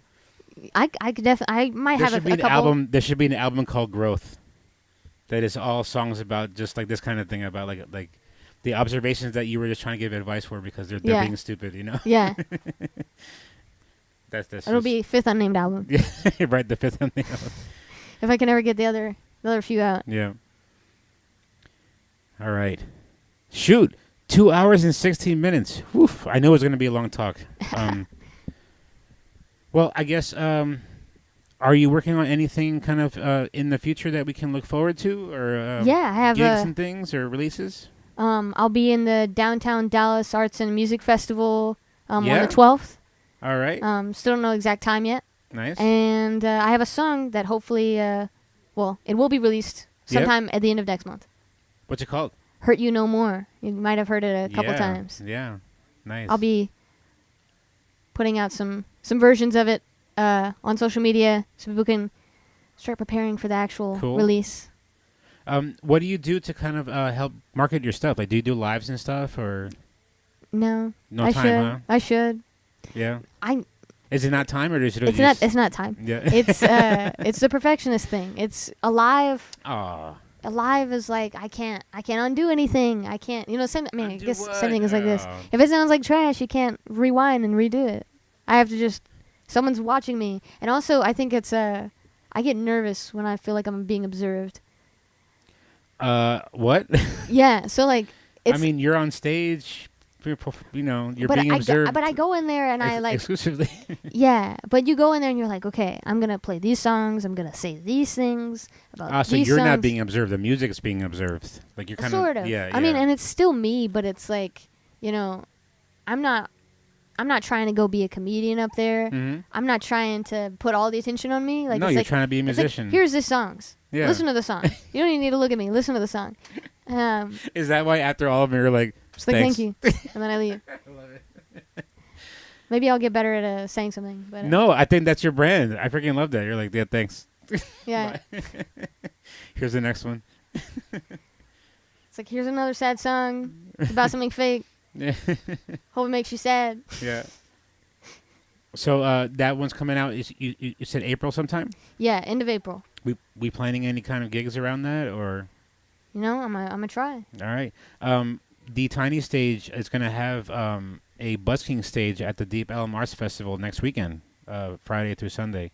Maybe Sunday then. If you want some time on there, let me know. Yeah. I have a wedding gig Saturday, but maybe Sunday. They say it's now the biggest festival like in the country. That's crazy. So yeah, you get some good eyes on you. Yeah. Huh? I didn't know that. And tell me honestly now, because you're straight up, right? And we're put me on on the YouTube. spot. There's a camera on me. That T-shirt that I did, was it awful? No, it was good. I liked it. For sure. I actually liked it. Oh, yeah, I did. I actually did. I did like it. For those of you who don't know, I made this. Sarah Hanks was It was awesome. featured artist at the Balcony Club. He made Well, some like last t-shirts. month, right? February something. Yeah, February. Yeah. And I'm trying to come out with this line of shirts for these artists. I'm calling it the If You Know line, or the IKYK, Yeah. I guess. But like it's just your face. It's like a sketched out version of your face in some kind of way, kind of like the JM Solis shirt that I'm wearing right now, a little bit. Except Although that's JM Solis' design, that's not me. But like except maybe more of his actual face. I guess yeah. Well, I don't know. yeah, right. Like it's gonna be like you know how I take pictures of all yous, so it'll be something that I took and then kind of like in a sketched out version, where it's just your face. So like but with no name. So like if you know who it is, and then maybe on the back have a QR code for your links or whatever the hell. But I made one for Sarah Hanks. Didn't tell her about it, but it was great because he showed up with a T-shirt with my face on it. Like 5 of them, right? And I was like, "That's amazing." Yeah, but because you were like, yeah, let's talk more about about doing this. I was like, oh shit, did I screw up? No, I just like. You were like, yeah. I have ideas for how I like. Let's talk more. I like them, but I feel like Yeah. I have other ideas of like how No, for sure. other ways I'd like to make them. Okay, good. Like it has nothing to do with the fact that like. No, it was good. I liked them. Okay, cool. Yeah, that's good to know. Thank you. Putting me on the spot. It's like now that the camera's on I you. have it's to. like, Yeah. She'll be honest now. Yeah. Right. It's truth. Can't squirm out of it. Maybe, yeah. All right. Well, I guess since we're almost at 2.5 hours, we're approaching the record. Although Alex Nolasco still holds the record for 3 hours and some odd minutes. That's amazing. Yeah, we were both talkers on that one. Let me see. Are you in a rush? I'm not. This No. is why this one's nice for me because usually I have to kind of get out of here or get ready for a show or something. I don't want to end on this one yet. All right, so you play the guitar, you play the piano. Yes. But you said that you tried other instruments, saxophone, right? I tried the saxophone. Any others? I haven't really. Not really. No? Like I'm. Or like want to? I'd like to, but Yeah. I'm also maybe this is. I have this thing, and I get it from my dad. It's because of things he taught me. Where when other people play, like they're like, "Oh, I play 13 instruments." I'm like, I don't believe you. And not that I think that you couldn't play them, but I'm like, but you probably sound like trash on most of them, and you probably aren't that good. And maybe that's awful to say. For all the musicians out there, I'm sorry. You're the great. I'm sorry, but it's honest. Like, Yeah. I have played piano for 13 or so years, and I still feel like I'm not great at it. Really? Like I still feel like, Shoot. and that's, and a lot of people tell me they think I sound great, but I'm like, I know that there's so much more I could be doing. And so me dividing my time up between piano and guitar, it's like, okay, that's already me dividing my time up between my instruments. And then I divide it up with singing as well, and then I divide it up with songwriting. And so it's like, just with that, I already feel like I'm dividing up my time. When someone has 13 instruments, I'm like, you can play a couple songs in every instrument, and maybe you can play those songs really well. Like maybe you play just one song all the time on, your cello or whatever. Right. But I can't believe that you're like really great at any of them Yeah. if you don't focus on one. Like maybe Right. you focused on one and like your main instrument's guitar. And there's no point if you're not being great at it. Right? I mean, for fun, sure, but yeah, like yeah. if, I mean, yeah. but for me, when I say I play, like, I say I play piano mostly, and then I say I can play some guitar. Like I almost hesitate to say I play guitar because I can't improvise on it and I can't do all these things on it. So for me, I say like my standard for can you play that instrument well is pretty high. Maybe it's higher Same. than most people. No, that's the same because like people are like, oh, you can play guitar. I'm like, no, I just know these songs. Yeah. But you don't ask me to riff, no freaking way, or ask me Yeah. to play this chord. I'm like, I got to look at it. And Yeah, give like me I 5 gotta minutes, look like- it up and I gotta Yeah. figure it out. And so it's like for me, I have a pretty high standard of what I consider like you can play an instrument well. Maybe most people don't. I'm learning. Most Sure. people don't because.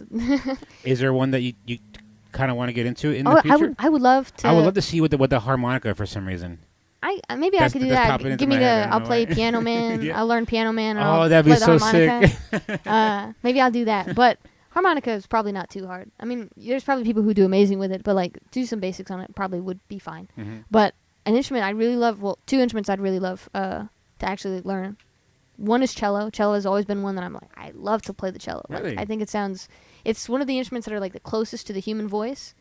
Ooh, So never you could, thought of that. You could do a lot of like stuff with it to make it sound so, I don't know, Yeah. haunting, which I think is Haunting, cool. huh? Yeah. Yeah. And then I'd really love to play drums. I think drums are fun.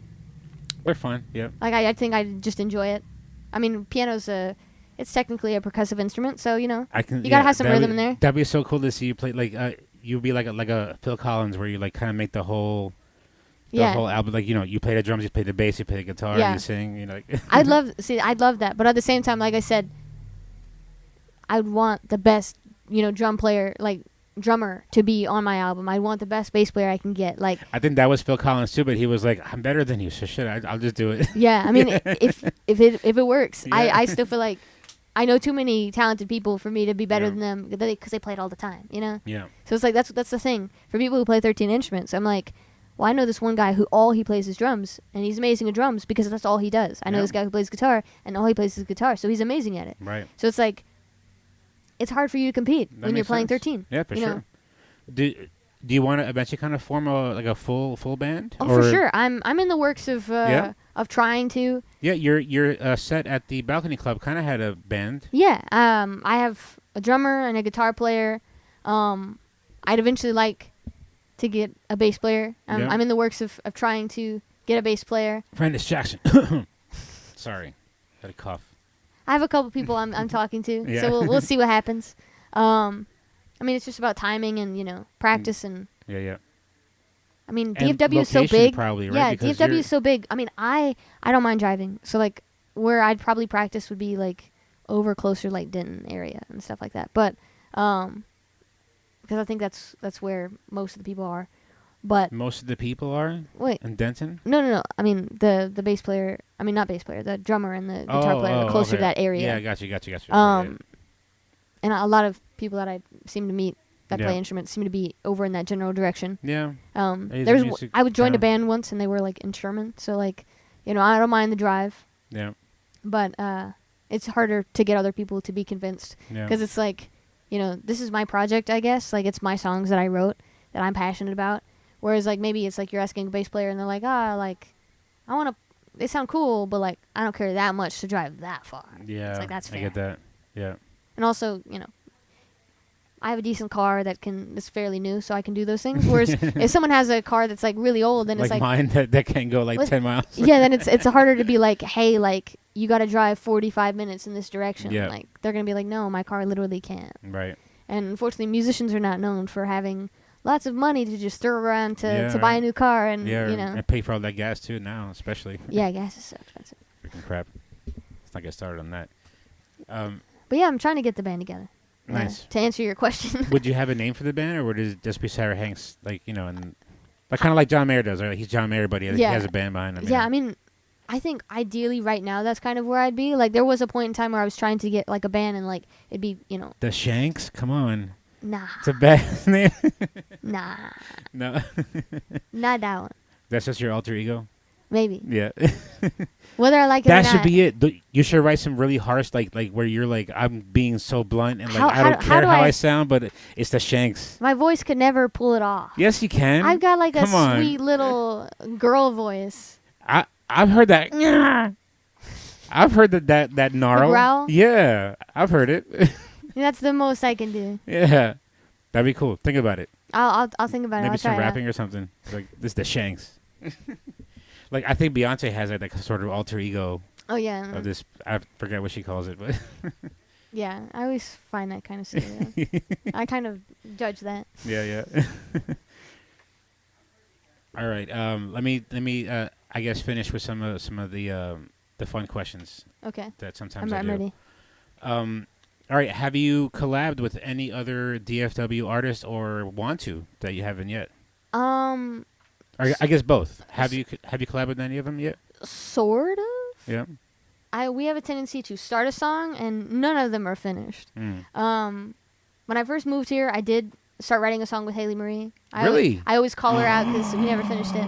Oh my Lord, Haley, She get actually, on this. I think we actually met before either of us started going to open mics. Okay, well, it happens, but get back on this. Yeah, so shout out to the Vamp Rap, I guess. Holy crap! I'm gonna message Haley right after this. I'll be like, hey, I heard. She's gonna hate that. I think she feels slightly called out when I I mention it. Nah. Yeah, we started writing this song and then things got in the way, never finished it. Yeah, life happens. But that was when we I first moved here, and I think she was one of the first people I met here. Actually, When was that?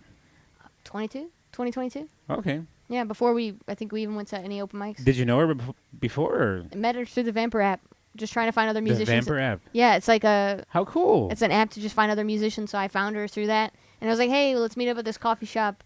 And then we met up, and then we started writing a song in my apartment. What's the song called? I don't think it has a name. What's it about? I think it was mostly based on my feelings at the time. Because she was like, oh, like Feelings about what? and it was about me missing like my family or my friends, and like a homesick kind of thing. kind of like being like, oh, like here's my best friend that I saw every day, and now like I call them on my way home, and then I miss them, and then they call me back later, and we miss each other, and so it's like playing phone tag, and it's like I think I wrote this chorus for it, and it was like, got our lives laid out in a timesheet. I hope you'll call me sometime next week. How does it go? It's like basically like I'll buy the ticket, for a plane see out in November, and we'll visit sometime. But it's basically being like, you're planning out these trips, like. Oh wow. And so that was kind of what the song was about, just about being homesick. Haley, please contact Sarah, or I'm gonna bother you about this, but No, leave her alone. I think the world needs to have this song soon. Sounds like it'd be amazing. I think it was pretty But good. how cool that's the first person you met was Haley Marie over Yeah. here. Wow. And so I thought it was funny because I knew her from that. And then I went to the Love Mic. Miss V actually was the one who introduced me. Oh yeah. Because I met her at the Wine Therapist. And that was the first open mic I went to, wow. actually. Okay. Because I had tried looking on Instagram. I was like, okay. That was gonna be my next question, but yeah. Yeah, I was like, I want to get into the music scene. I want to start doing something. I was like, I haven't made any progress. I was feeling pretty sucky about it. I was like, Yeah. I want to get my music out there, but I don't know how. Yeah. I was like, I need to at least try to get in the music scene. I don't know any other musicians. It was really sad. So I was like, okay, let me try. Yeah. So I went to the Wine Therapist. I saw that they had an open mic. I found it on Instagram.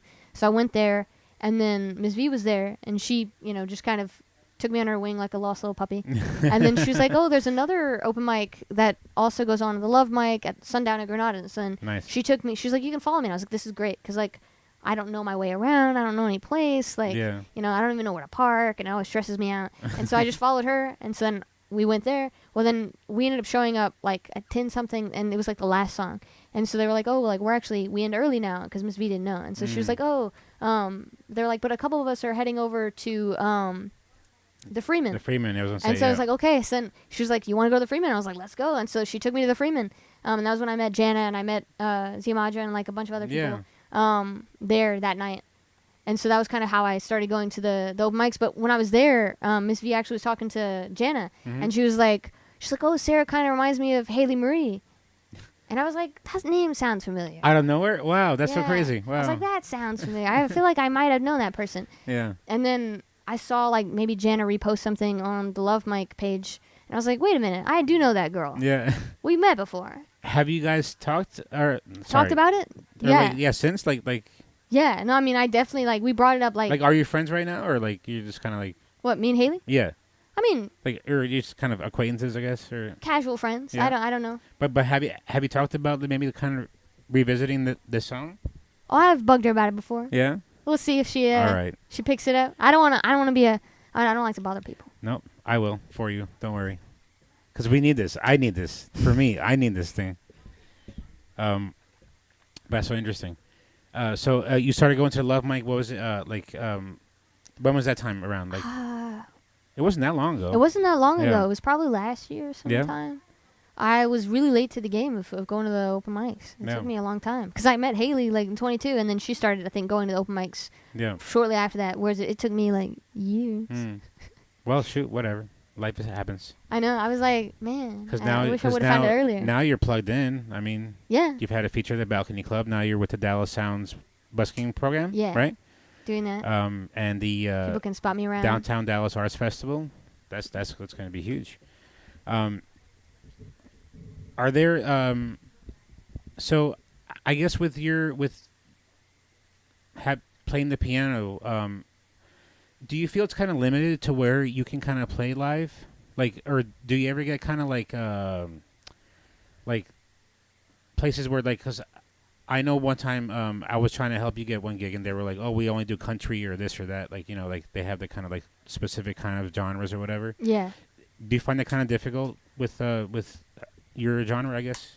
Or like, you know what, better put, what is your genre? Because That's a tough question. I actually asked this- I don't even know. I usually ask other people. I'm like, hey, what do you think my genre is? I don't even know. yeah, because if you ask me, I don't know either. I don't know. I mean, Yeah. I kind of, it's like, not to say that I don't have a specific sound, because I do. I think I have a sound where it's like, you know, that's a Sarah Hanks song, Mhm. but it's like, one might be slightly funkier, one might be slightly jazzier, Yeah. one might be slightly more pop rock indie, whatever.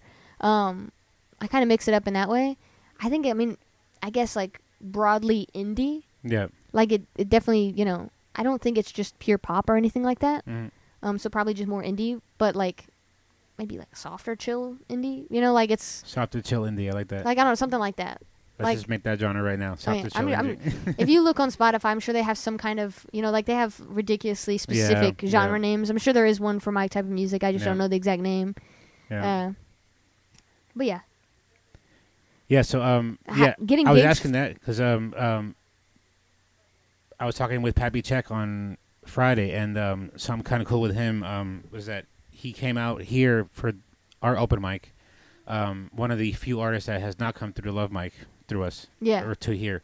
But he was saying that he wants to get out there more because the World Cup's coming in town this summer, Yeah. and like the whole world's gonna be here. Yeah, and So, that's like, why the that's busking why program is going It's gonna to be be a big it's deal. gonna be huge. You're gonna be in front of people from all over the world. Yeah, so I'm going to have to figure out ways to Well, I do was just songs that gonna- they know, but just in still my style. Not like, even that. Like, you know, they're going to like what they like. You know what I mean? Like, 'cause Yeah. they're coming here to see, like, oh, what is this? You know what I mean? Yeah. They're not coming here expecting anything, so to speak. You know? Yeah. Maybe, like, country stuff, you know, for, like, the stereotype that Yeah. it's Texas or whatever the hell. But That's Fort Worth. yeah, I know, right? Yeah. Doing busking, you're kind of on a corner. Yeah, I mean, I haven't done it yet, so I can't really say anything Well, I about can it. tell but you, like, yeah, I've covered El Dabney a couple times in Hido. So yeah, you're like literally they find the corner for you, Yeah. You got to bring your own PA too. Which Yeah. if you need help, I got you there. I got it. Oh yeah, I know. I just gotta- I'm talking to Sarah Hanks. What am I talking about? She's got people. But like you're like on a corner. Yeah. But with the piano and stuff, it's a different because you would typically think somebody with a guitar. Yeah. I think it could be cool in that it does set me apart in a way. Yeah. Of like, I think people can get almost immune to like, okay, here's another person with a guitar. They'll just walk right past it, right? Yeah. Whereas at least with the piano, they're like, there's a piano in the middle of the street. Yeah, hell yeah. Whereas like a guitar, it's like a guitar is easy to grab and just bring, and like most busking you'll see is a guitar. Mm-hmm. Yeah. Most open mics you see are also guitar. Yeah. And so at least I feel like I can set myself apart a little bit in that way of like, okay, here's me and my piano, and my piano's my main thing. Like Yeah. a lot of people, they might play piano, but guitar's their main thing. Right. And so I can do a little bit of shredding on my piano, nothing crazy. Yeah, you can. It's a little soft, but I've seen it. yeah. And so like, I think that will be at least different. We'll see if that's what they like. I mean, maybe they won't stop by, but Mm-hmm. I think it at least will set me apart. If they like my stuff, they'll like my stuff. If they don't like my stuff, well then. Yeah. What are you gonna do? Yeah. Are you planning anything that might sound a little different than the Sarah Hanks music that we're kind of used to right now? Probably not. Want to dabble into something kind of different? Like I don't know. I mean, I like my. Yeah. I like what I like, Yeah, so yeah. I mean, you've probably heard at this point a lot of the different variations of what my music can sound like. Yeah, because you're playing with loop pedals and like kind of like different kind of synth sounds. Yeah, and so like some synthy stuff I like Yeah. that. Some jazzy stuff I like that. Even some like indie rock stuff I like that. But that's about like as hard as I'll ever go. And then I can even go even softer than probably what I've played, where it's just more acoustic guitar, very Yeah. atmospheric type stuff. I like that stuff too. But for the busking, I'll probably do a lot more covers because like when I do open mics and I That's come to these smart. shows, I almost never do covers. Yeah. I rarely have covers. And so I'll probably do more covers than what I've been doing, which will be a challenge for me because I actually, I almost never learn covers. I feel like this is one I was gonna thing. ask, like, what are your favorite covers? But yeah. Yeah, I actually don't Yeah. have that many. Not that I can't do it. It's the Well, Don't Stop Believing has to be one of them, right? oh, not anymore. No. I don't do that one as much anymore. Yeah. But like for me, and I guess it goes back to the perfectionistic thing. I don't usually like learning covers because if I learn it, I want to learn it exactly how it's played on the track. So that's why No, you got to do it better than them. yeah, and that's why I That should be typically the motivation. I can't, and so I typically do like a piano version of a guitar song, and so that way it's like That's cool. I yeah. feel like I feel the freedom to have my own flair on it. Yeah. Whereas when I'm doing like if I do a Billy Joel song, then I feel like I need to play it exactly like Billy Joel Yeah. plays it, Yeah. or else it'll annoy me. So even if other people are like, "Oh, it sounds good," I could still tell it's Piano Yeah. Man. It'll annoy me because I'll be like, "It's not the same. I didn't play it like he played it." Do you know Billy Joel music? I love Billy Joel. I saw him in Madison Square Garden. Really? Yeah, I saw Oh, him wow. when I went to New York. My first time going to New York. I was like Nice. 18 years old. I was like, he's Saw playing. Billy Joel. Wow. Yeah, I was like, we got to go see Billy Joel. Amazing. And my friends hadn't listened to much of his music, but I was like, we're going to see Billy Joel anyway. Do you know New York State of Mind? Like how to play How it? to play it? No, I probably could. Okay. I mean, like, Someday for me, that'd be amazing. okay, I I'll love that learn it song. for you. My mom will do that. She'll be like, learn these songs for me. I'm Yeah. like, okay, I'll learn them. And then she hates when I take forever to learn them. Yeah. Um, But now you're gonna have to. now I'm gonna have to. It's you're gonna be a have to have challenge whole for set, me. Yeah. Yeah. So are you like shooting for like an hour set of covers or like something like that? Yeah, like, maybe like a mix. Like I do a couple covers, or maybe like yeah, two sprinkle in the covers originals for sure, yeah. two covers for every original, maybe. Yeah, nice. Something like that.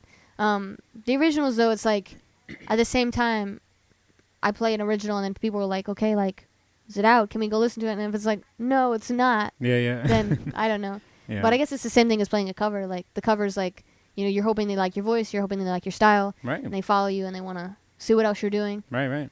I definitely don't want to be stuck as a cover artist. That's a fear for me because my favorite thing is songwriting. Yeah. That's my favorite part. No, I totally get Like that. I'd yeah. rather be a songwriter and never play live than only be stuck playing covers. Yeah. All right. But Bars. yeah. All right. So speaking of covers, you are the queen of the DFW covers others, have been the most covered I think so far. I think Josh Stone's are pretty close. Yeah.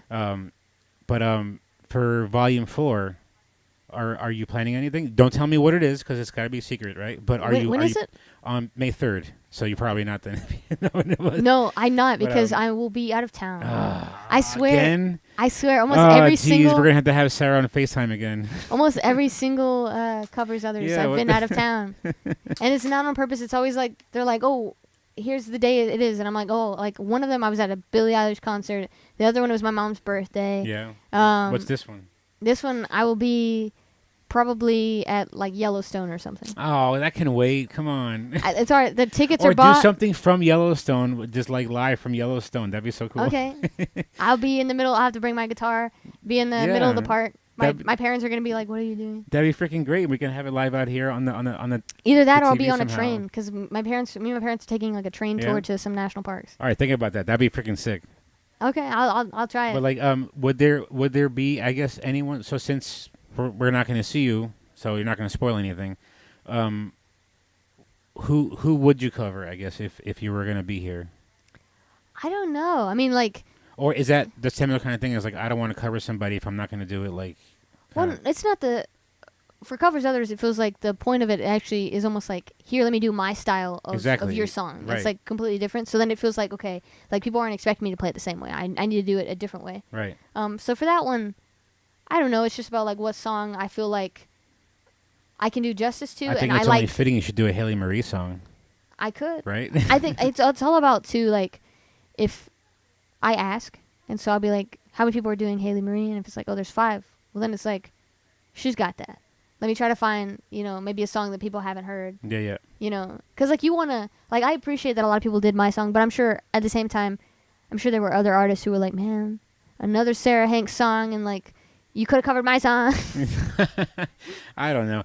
I just like seeing everyone's kind of different take on it. Like, No, that was really cool. like I Like said. no one did it the same way twice. yeah. Like every version was completely different, which was really cool. What that feel like? I mean, it Like was, like for some, for having so many people have that song resonate to them to the point that they learn it and kind of do their own thing to it.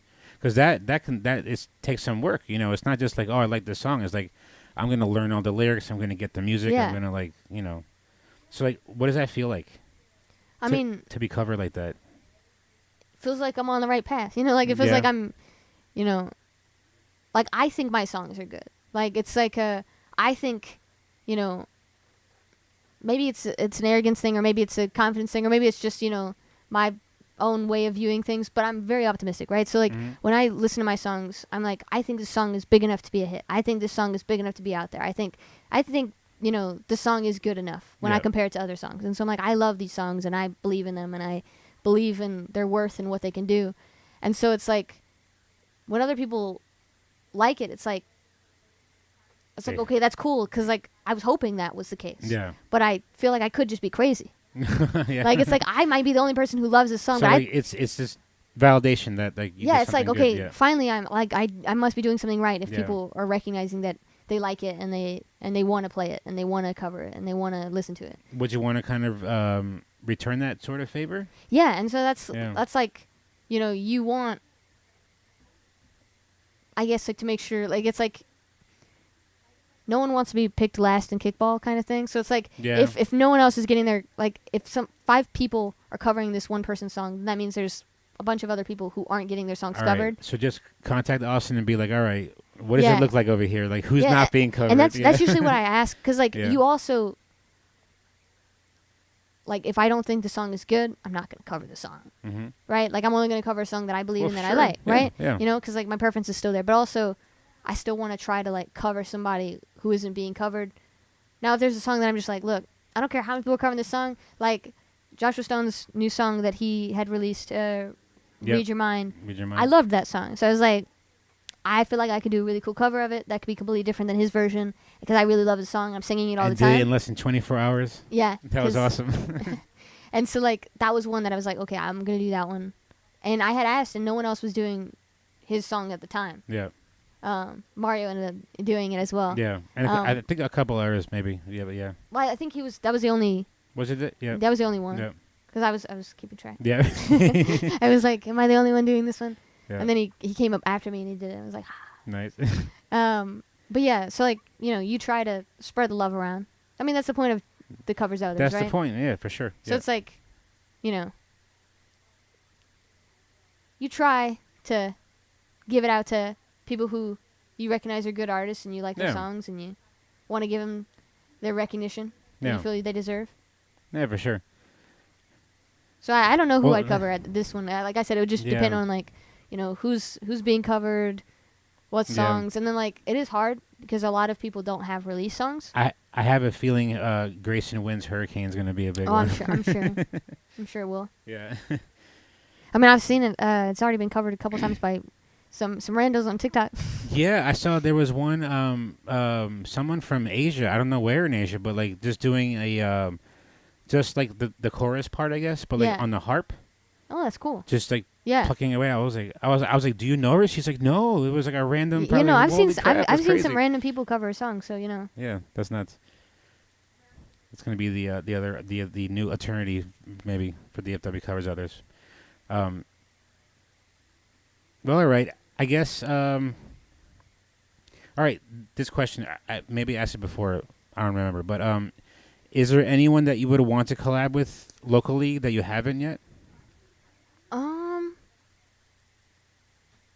I don't know. I mean, I guess it's like I usually just if people want to collab with me, Yeah. you know, like it's hard when collaborating with other people. Mm-hmm.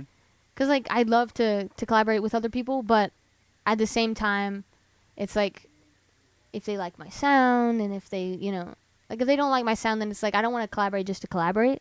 Like, I want yeah. us to create something that we both like. So, like, if, Right, because the name of the game is what? Growth. yeah. Yeah. And so, I guess it's like, you know, maybe this isn't the best way to view it, but it's like, usually I let someone else approach me, like, oh, I want to write a song with you. Like, I might mention it to people and be like, oh, like, I love your music. I love your style. Yeah. I love to write a song with you. But usually I let people take the initiative because it's like, I'm always down, Yeah. but they're not always down. So I'm like, okay, I get it. Yeah. I'm pretty chill with it all. So, Yeah. Yeah. I don't know. I do plan to No Love, as you talked about earlier. I was planning on getting potentially DK to do the guy part on it because Wow, that'd be I always envisioned it as a sick. duet, Yeah. and so I envisioned him doing like and he the has duet. music like that too. Yeah. Oof, Yeah. That'd be sick. So that'll be hopefully sometime soon. Yeah. All right. Let's look forward to that. Yeah. Put it out there. Well, we're approaching 3 hours, so We don't need to break his record. I'm not gonna try because you have a long way to go back home. It's fucking 10:44, really? Jesus Christ. So let's end, I guess, and I can talk to you forever. But I'm sorry, but I guess let's end with the question that I usually ask people at the end. Sure. Because we just learned about your process and how you've kind of pursued your career. Yeah. If you could, that's your camera there. You're talking to your peers in the DFW. Oh, scary. What's the best kind of advice you would give with all your experience? Don't worry about how you're being seen right now. Whatever. We're trying to get Sarah Hank's brain right now. What would be the best kind of advice you would give them if they're trying to improve or grow? Like, because this has been the common theme throughout our conversation. I think is that the main thing that you're concerned about or that you kind of strive for is growth. Yeah, I would say like don't be scared of it and seek feedback. I think a lot of people, like we go to these open mics and everyone is like, "Oh, you sound amazing! You sound amazing! You sound amazing! You did a great job."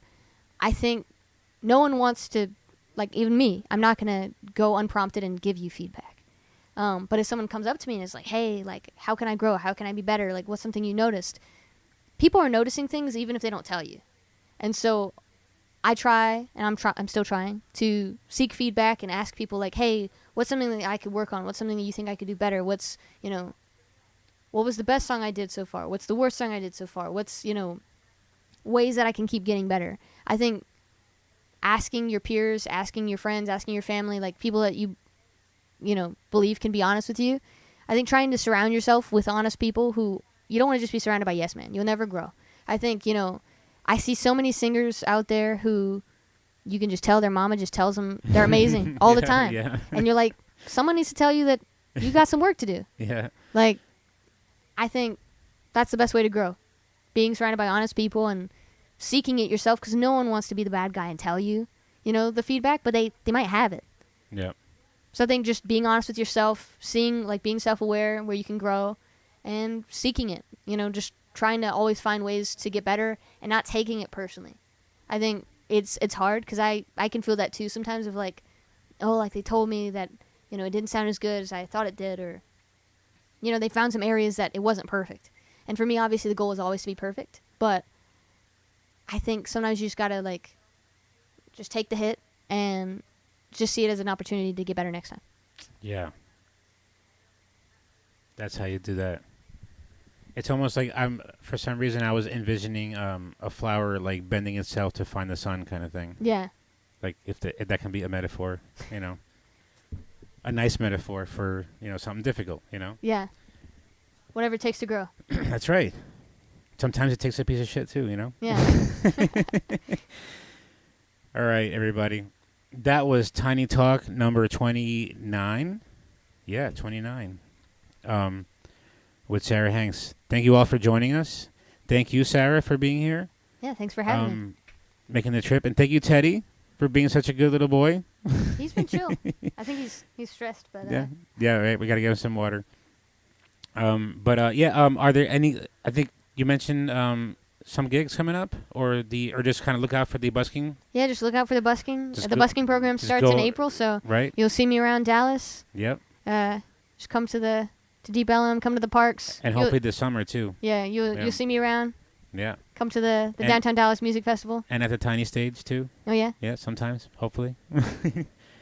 And look out for your upcoming single. Yeah. In Hurt April. You No More. Hurt You No More. You can follow her at Sarah Hanks _music. Is that right? Yep. Yep. Got that on the screen there correctly. All right. We are going to let Sarah go home.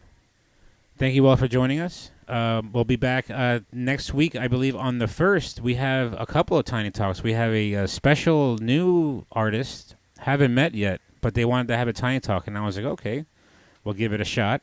And then we're going to have Monty. So tune in April 1st, and that's no fooling. Ha, ha, ha. So yeah, tune in April 1st. And this weekend, April 3rd through the 5th, the schedule here is going to be a little bit different. We're going to try to have an open mic here on Friday, and actually the Fridays might be a sort of Deep Ellum Arts Festival after party over here, featuring Eel Salad, possibly. I don't know. Do you know Eel Salad? I don't think so, actually. He was here at the last Deep Ellum Arts Festival. I was there with my colleague Manny doing the video stuff. Yeah. We saw him there. We were like, oh, he blew us away. He's an amazing singer from Oregon. Okay. Cool. And it was cool that he was coming from Oregon just for that gig. And then, we were talking him up and everything and told him, that we have a show here and we're a hemp dispensary. So, he was like, oh, cool, And he was saying, oh, I might check it out. But he was in Dallas. His brother was here playing with him, and he was literally there for the gig and then was back on the plane back home. Oh, wow. So he was here for another day. And we didn't expect him, but just before closing, he showed up in an Uber to check out the place, and we were like, "Oh shoot!" So we showed him around. That's awesome. We enjoyed some things, and then was it last July? I want to say, close to August. He came by. He was in town. He was in Texas, but still made a stop here and played a whole show here, and it was ridiculous. That's awesome. So he was saying that he might want to have a sort of after party here on the 3rd after his gig there. But we'll come over here and do some things. Nice. But if you want a spot at the Deep Ellum Arts Festival during our little thing, because it's the Tiny Stage. Yeah. Branded for it, so we're gonna book it out. Okay, cool. Friday, Saturday, Sunday. So yeah, if you want some time, we'll get some good eyes on you. All right, everybody. That'll do it for Tiny Talk number 29. Thanks for joining in. Make sure you're subscribed to the YouTube channel if you're not already. Tell your friends.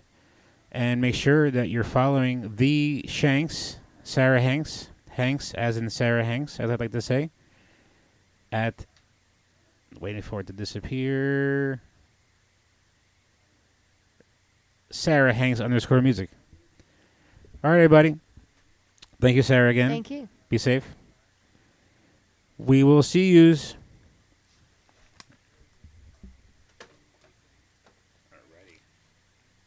Thanks. That was a long one. Almost 3 hours. You're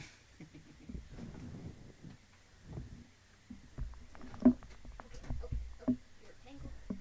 Oh, goodness. There we go. I'm surprised he sat there.